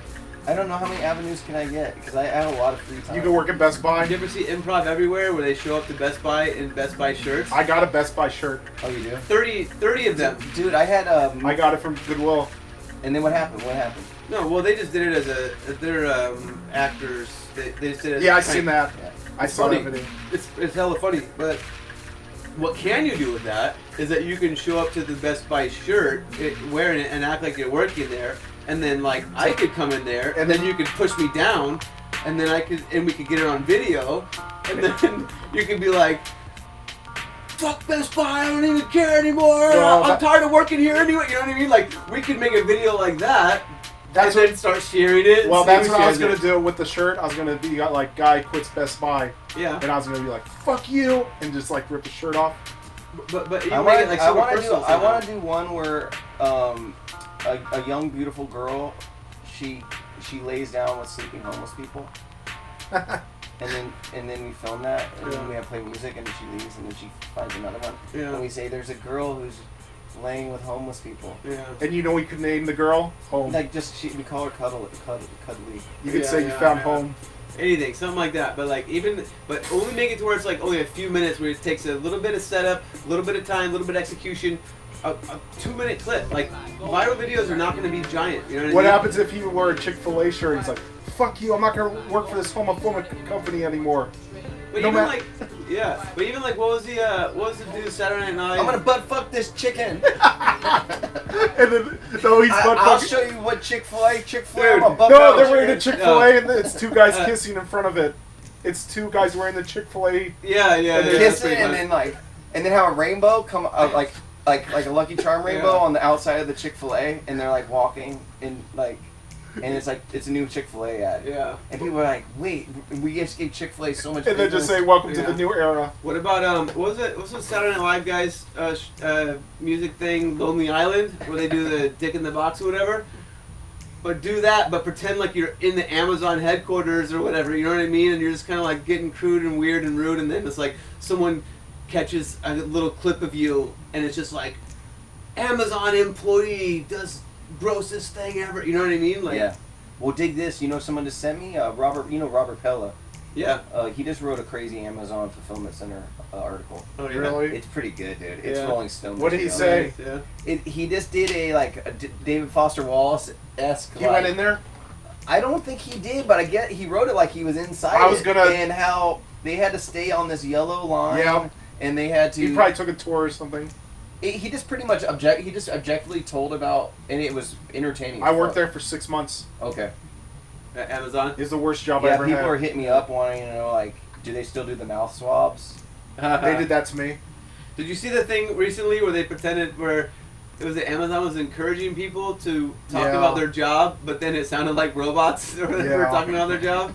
You know that? And then it cuts right into, like, Well, they put Egyptian lover, like some, like, lecture breaks. they attach you to a little computer, and if you take a bathroom break, you get written up. Yeah, well, so I looked it up years and years ago, right? And that's one of the biggest issues that corporations face is like public disapproval or issue. You know what I mean? Like, They're scared of that. you ever hear about the kid who spit on the cop's burger at Jack in the Box or whatever? You know what I mean? Like, it makes big news. But I think you could stage that, and so it's like, would it be? Someone could stage that, not us. Okay, right. Okay, but what if you made it cool? Yeah. To stage shit against Nestle. You know what I mean? Like, what if you made it cool to try to run the name through the mud? And then you control the narrative. You know the way I think. You know the way I think it's ethically sound to do that Hmm. is if you stage something against yourself. So if you do self-deprecating stages against your own name, then when you do deprecate another business, you're like, dude, I don't know what you're talking about. I do it to myself, so Yeah. I don't know why you're that upset. Yeah. I tried to drag my name through the dirt. Oh, you want to hit me? I hit you. Sorry, you want to hit me? Yeah. But when I try to drag you through the dirt, all of a sudden it's like, you get all butt hurt and shit like that, you know. Yeah. Well, shit, man. There's a lot to be said. I feel like we're on the same same page. Oh yeah. I know. We should combine forces sometime. I wanted to invite you to do something weird at I'm doing an art show at the Hive. If anybody wants to check it out in October, I'm the featured artist there. Okay. October 3rd, Friday. Okay. I don't know what that is yet. 16, 17 or something probably. But I was thinking if you wanted to get weird, I don't know if you like to get weird. Yeah, I'm down for I know you whatever. get weird online, but I'm down for whatever, dude. What happens if you 18th of October. What happens if you made that art gallery look like the Amazon Fulfillment Center? Oh yeah. You Yeah. could take. He's got his own art gallery. He could do that. No, this looks Yeah. like it already. Yeah. No. The boxes. No, but hey, I'm down to do. Are you? Me and him want. I have a Viceland shirt. Yeah. I want to get Eli a Viceland shirt. Yeah. I can get you a Viceland shirt, Uh-huh. and we should just hit up downtown like we work for Viceland and start getting interviews like of like college kids. Well, Disney owns Vice now. They would totally say yes to us because we're Right, Viceland. yeah, Everybody yeah. be like, go Viceland. Say what? Yeah, maybe. I think there's fun ways to interact with people on First Friday. Like, Don't you have to go Well, somewhere? don't you want to actually figure out who is existing downtown rather than just are you aware like they're not just kids. They're not just college kids or condo Right. dwellers. They have personalities. They have people families. that are living there. What? You want to What? go in depth? Yeah, I want to like. You want to take a deep I want dive? to walk into the condos. I want to see what their lifestyle's like. I want to do like lifestyles of the condos and college kids. But on First Friday, it's not gonna be easy to do that. I mean, you can. No, try I know. it. I wouldn't do it on First Friday. Oh, I'd okay, say that's just what do you're it on saying. any weekday. Oh yeah. I mean, yeah, God, yeah. I feel like I'm sure you do. I mean, if I walk down the streets Monday through Thursday, I feel like I own the city. Yeah. Like, I just cross the street. I go yeah. in this place. Ain't no Right. idiots here. Everybody's fucking lame. Everything's After dead. 9, yeah. Everything's dead. Don't And shit, do dude. anything. It'd be funny to do like a weird exercise patrol or something. 'Cause I feel like there's always like exercise bikes and stair climbers No and one uses treadmills them. and everything.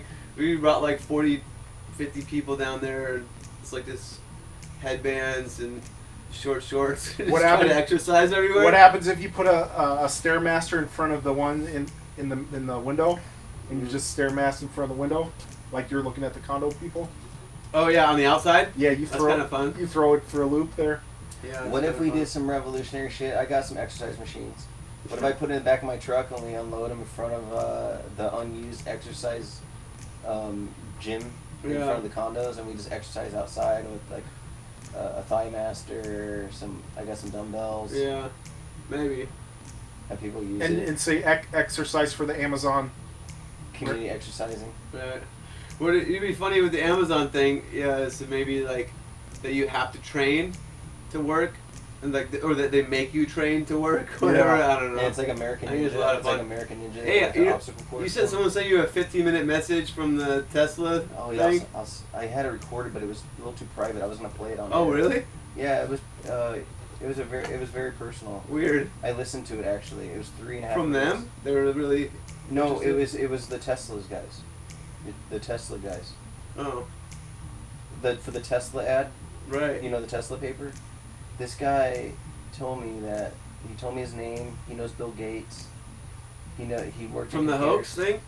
Yeah, from the hoax. But I didn't. I think we should follow through and not make it a hoax. Was Oh, he hoaxing you? No, he's gonna come to the gallery. To talk to you? Yeah, and he says there's this guy that's a reincarnation of Tesla. No, what the? He's like 6 years old. He made, He's 6. dude, if I had you listen to it, hey Joey, I'm not joking. He's 60 years old, dude. I guarantee you, if you listen to it, you'd be like, maybe this is some real shit. Yeah. When he went for 3.5 minutes, he told me everything about his life and how professional he is. He goes, and we're doing a documentary, and I think maybe, well, I want to meet you either way. What a trip. What's he selling? He said, he's doing a Tesla documentary. That was a while ago, no? It was recently? This was 2 days ago. On the No, car? a year ago. No, from the hoax from when He did a hoax 3 years ago. my That shit was spiral. that shit was 4 years ago. My spiral. No, but I got a call last year about it. Yeah. When no one cared about the number spiral, I pretended Abe found it in a trunk at a thrift store, and then I deciphered it just to get some interest. And we got a bunch of interest. my email. You did a Paul Horner. Dude, Yeah, it was via Paul's site. I got so much fucking responses, Huh. and I pretty much, what do they call it in porn? Like, when are you gonna get camera shy? Dude, I just couldn't act. You couldn't get it I up. couldn't respond to any of these. You felt bad, huh? You Well, I felt know bad. this, I leaving mean, him honestly, I know I want this. Do you know what I mean? I really want this. And then when I get it, I don't know what to do. Because Like, I'm such a fucking loser. you only do good with the struggle. You don't get good. You don't do good with Shit, the. man, I'm just a fucking the fraud, reward. dude. I just fucking like, It's hard to personalize, like, bullshitting people. Be like, it's hard to like when you're like one-on-one, and they're like sincere, like, yeah. what information do you have for me? And you're And then I just say, like, it oh, was come just- this way. yeah, Come but this I'm way. just like, oh man, this is bullshit, man. Yeah. I'm like, no, dude. That was someone else's shit. I don't even fucking And say know. I'm the provocateur, not the. But this guy, man, I don't know how I'll do it. I'll put it in an MP3 file and I'll send it to you. Okay, cool. Yeah, you're It's right. so fucking good, though. Nice. He took his time. He talked. He's like, he started dropping names. He talked about he was around when the first computers were made with the ticket, the punch ticket. Oh, punch yeah. tape. I used to do punch tape computer programming. and- Sad, but you gave him hope now. Well, he's gonna come into the gallery, and then I'm gonna be like, I'm gonna probably be drinking beers. I'm like, dude, and that fucking motherfucker. Hey, but the whole point was to get people to check out your art, so maybe you can sell them a piece of art. I know, That was the whole- dude. that was the whole I should trip. do a Tesla painting. I want to do more. I wish man, it's such a drag. I mean, much respect to Paul, but like, I wish there was more platforms like that, because like, I got idea. I would love to just spin ideas into the. That's what in the morning. In the morning, that's when I do it. He was a genius. Paul. Yeah. Yeah, you know what's crazy? Last time I saw Paul, I was at Valley Bar, and I think he was on a date with some girl or something. Yeah. He was in a cubicle over there, and not in Valley Bar. And for some reason, I saw him, and I was pretty lit. I was on some shit, and I remember I went over to Paul and I kissed him on the forehead. And after I left, I don't know why I kissed him on the forehead. Yeah. I was just happy to see him, Yeah. and then you know, like 2 weeks later, it was. Well, like, my friend, he was in town and he eats glass and he like staples his nuts. Who's Strange? No, his name's Cutthroat Freak Show. Oh yeah. And then Paul Horner saw him and Sure. he never seen him. He's like, that's the most amazing thing I ever seen. And then he died like 2 days later. Johnny, what's his name? Cutthroat? Jeremy. Jeremy, that's right. Yeah. he staples nuts in public. Yeah. Yeah, he used to do. He's pretty freaky. He did a lot of weird little sideshow stuff. I He's think a cool guy too. Yeah, he did some of that. He did a big show. Some of that rips. Yeah, he did a big show in Dubai for a few months. Oh yeah. Yeah, he's traveled. Did like street stuff like that. We're at 137 already. Yeah, let's see what we got. Let's do prayer. Oh wait. Oh, yeah, we need more sound clips. You just like drop them in as like the samples.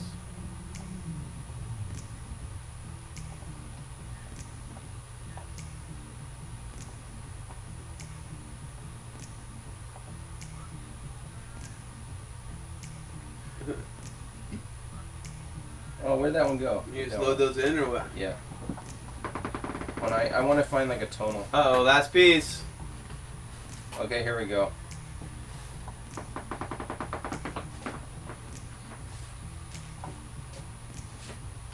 So I don't know if there's anything we can have these people leave with.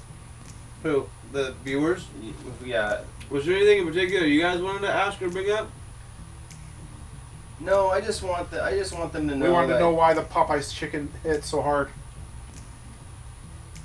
Yeah. That- We'd like to talk about something. Chicken sandwiches is pretty easy to talk about.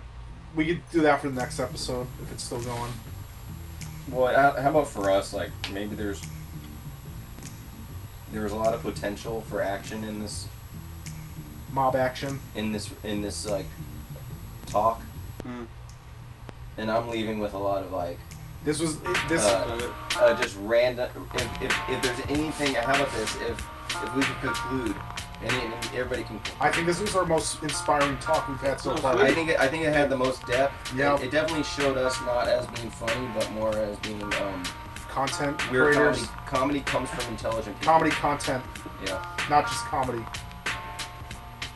So True. I think there's anything anybody could do is be random without an audience, and that's what I think this podcast kind of is trying to show itself as.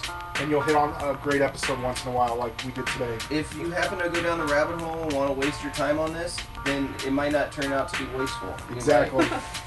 You might want to start your own podcast that no one listens You might to. be inspired to create action in your community.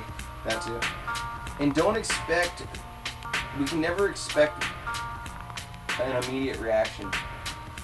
We can't always expect an audience just to pop out of nowhere. Right. You do it for yourself.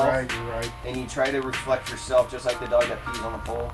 Smell your own reflection. And maybe something you did will have an impact, and you don't know when it will hit. You just never know. But you know, it's not even about loving yourself. It's just smell your own stuff. Smell your pee. Smell your pee.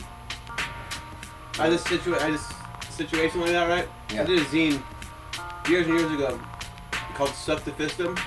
Okay. It was when I worked at Kinko's in like 99, 2000, I think. And I wrote this weird little clip in there, and it was called Sober Raver Tyrants. And it's about cops. And they pull you over, they make you do their line dance, and then they play the name game with you, Yeah. you know? Yeah. And then they take you to their poorly lit rave where no one's dancing and the lighting sucks, and you just kind of like sit around waiting to get processed or whatever, right? Yeah. So it was the idea was you did this as an illustration or no, it was a story. a story. Okay. Yeah, it was a story of being against sober raver tyrants. Right, they're ravers and they're tyrants because they flip their lights on, you know, and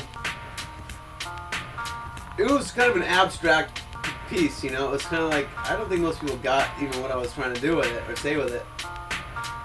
Years and years later, I'm at some random weird house at this dude's spot in Garfield with the crew of random people that were there. Like even the dude that I knew, I didn't know these people because of him.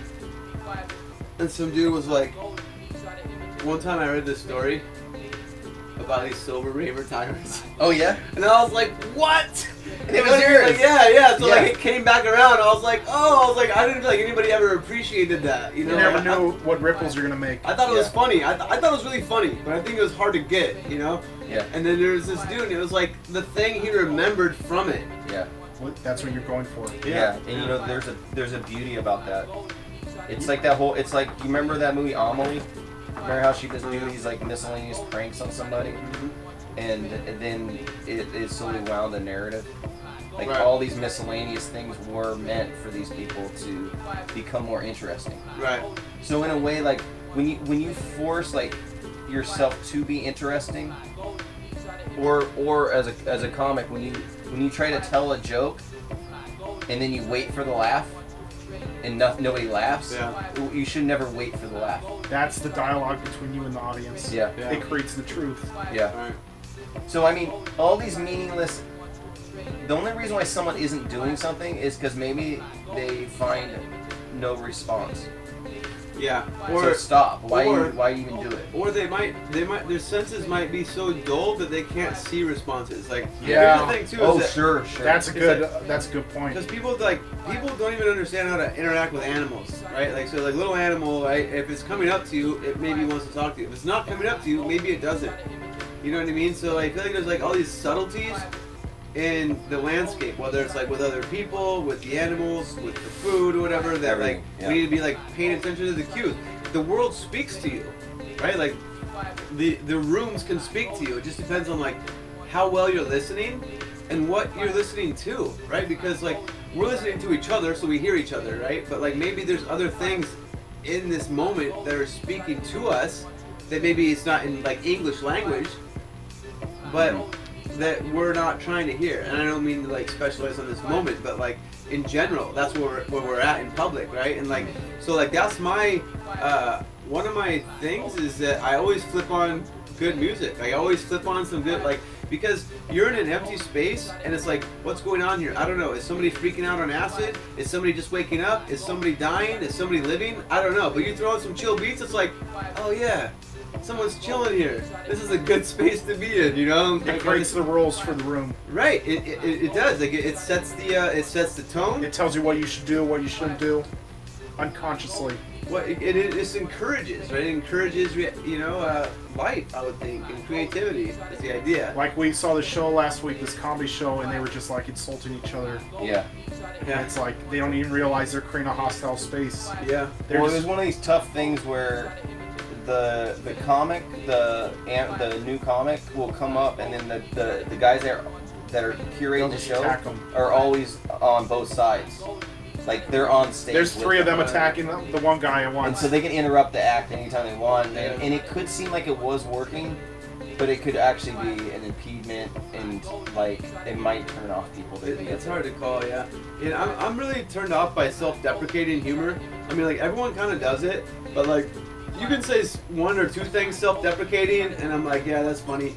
But like you push it over that, it's just like, do you have issues? You know what I mean? Like I feel bad. Like lean out of self-deprecation. You know, like I'll always apologize for everything now. I go, I'm sorry. Why? I'm sorry. You know. Well, sometimes the response would be, don't worry, don't apologize.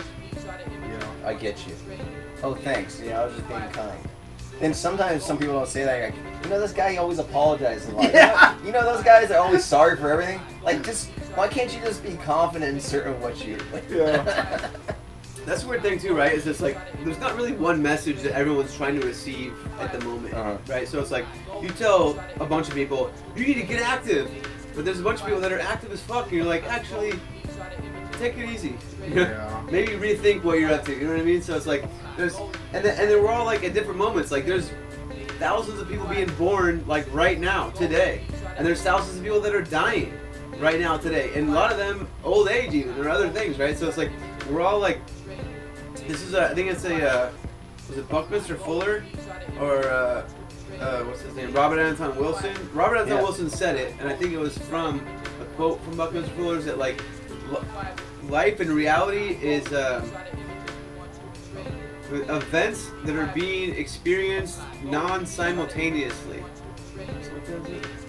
Something like that. Like we're not all experiencing the same thing at the same moment, and we're also not in the same emotion. Right, and that's what I think too, is that sometimes like you ebb and flow through your emotion. Like you're gonna be angry today and you're gonna be sad today. Right? Like what are you gonna do about that? Right? Like are you gonna react or do something crazy? Sure. But like the thing is that you will experience those emotions today. You will experience regret and you will experience pride. But like what do you do with that? Is that like something that you're gonna like act out on? Or can you like keep it chill and be like, oh yeah, learn that. Let's learn that today. You know what I mean? Like, I don't know. It's like we're all kind of like these weird, fluctuating beings in this like odd, shared consensual reality that's morphed and changed by our interaction. But like too much of us are conditioned to not participate. We're conditioned to consume rather than produce. And I feel like that's kind of like the biggest issue is that we all face is that like, you know, like what's gonna matter? Is it gonna matter if you move these Amazon boxes around, or is it gonna matter if you fucking made a podcast? You know, like what goes down in history with your life? Like when we look back on the times and the experiences that you lived, what is representative of you? Mm-hmm. And that's what bothers me about some people's jobs. It's like, okay, yeah, I worked 40 years here. Or even you go into their houses and there's no reflective marks of themselves. It's just an interior designed arrangement that they saw in a photo. Right. Yeah. You know, decorate or. And then you go to someone's house where they have paintings and things from, you know, like certain Oh. frame signature. IKEA or Target or something. I differ. IKEA video. What's that? You're asking you're asking everyone where the bathroom is, and then you find a bathroom and you take a dump, but it's actually a model. They don't have bathroom models. Do they have That's bathroom pretty models? fun. I don't think so. They probably got rid of that because some asshole like you already did it. I thought about doing a cooking video, like a pretend cooking video there. But there's a funny thing I saw on, I was looking stuff up for a while on YouTube, and it's called IKEA Heights. And it's like this weird dramatization of people that they go just to IKEA and like try to pretend that they're like living in an apartment.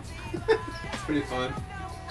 But yeah, more shit like that. Here's the idea: is it's anything, and everyone's allowed, and you're welcome to do that, and you're encouraged to go do that. Like, go, like, no one knows who this Joey Gruther dude is unless this dude goes out and does some shit.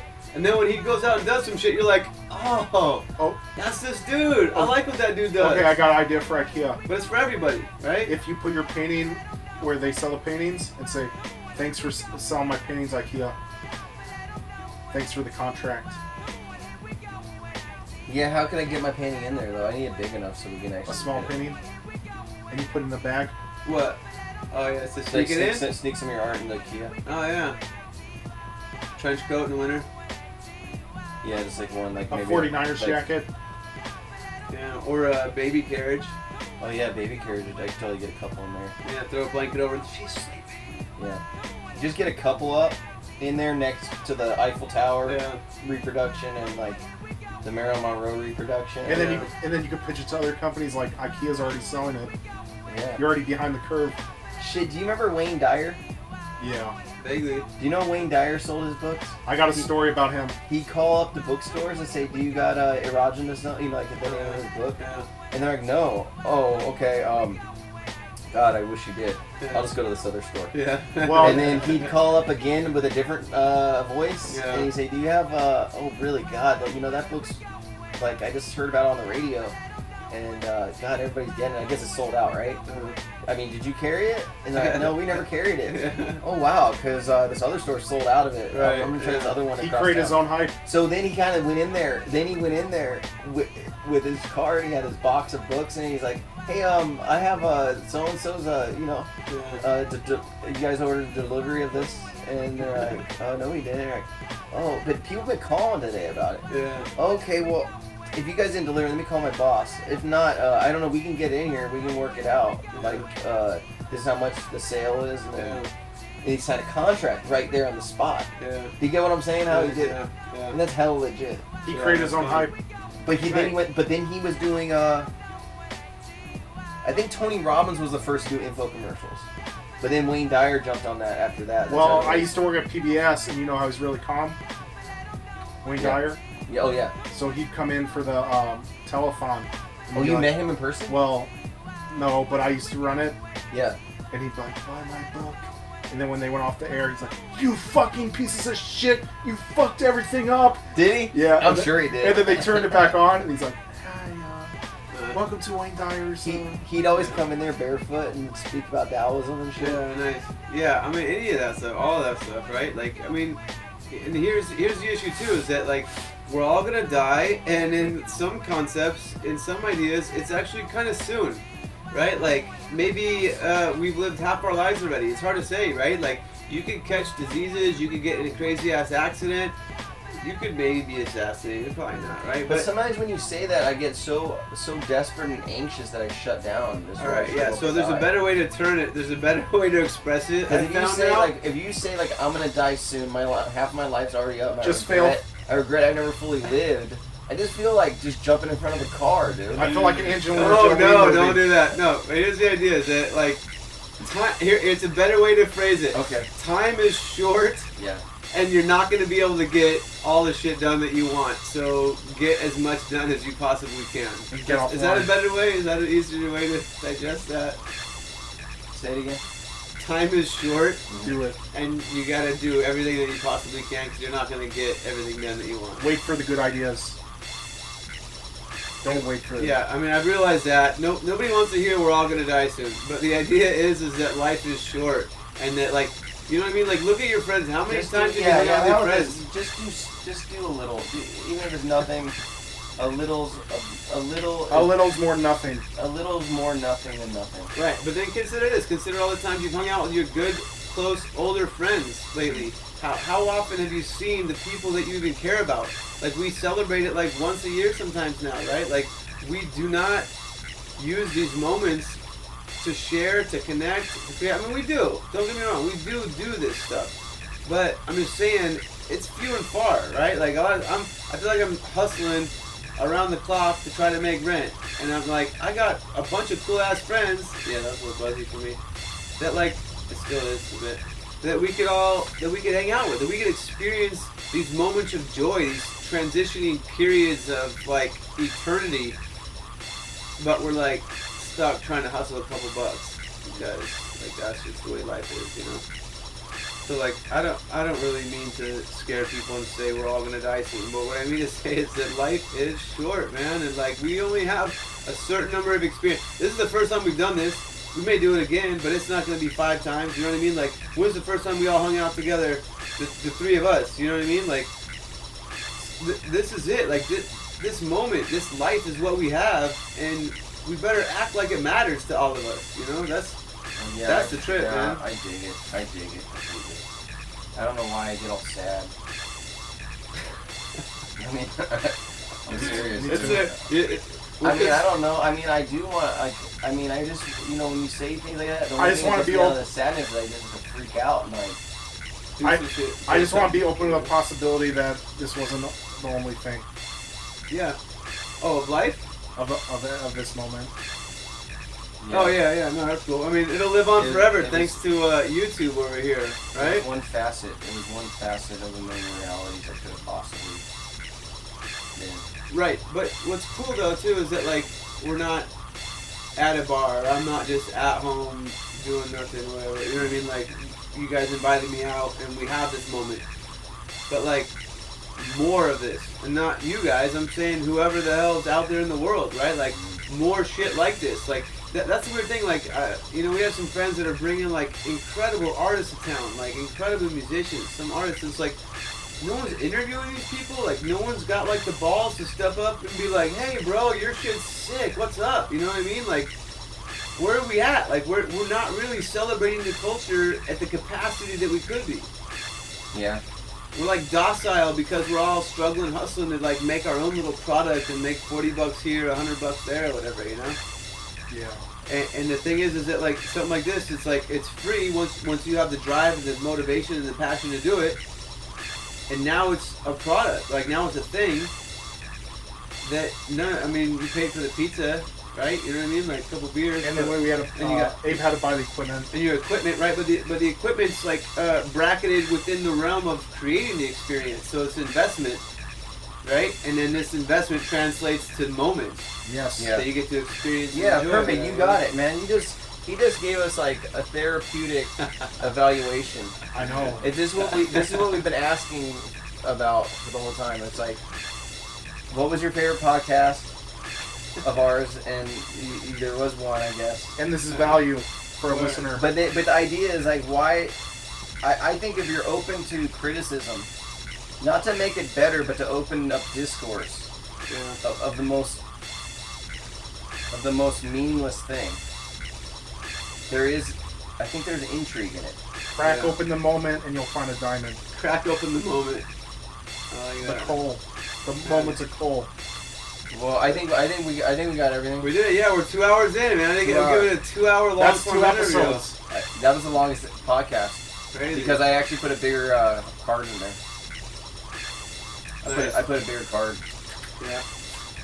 I usually don't even have to take that much time to edit these. Oh yeah. So that's my message to the masses: is do more shit.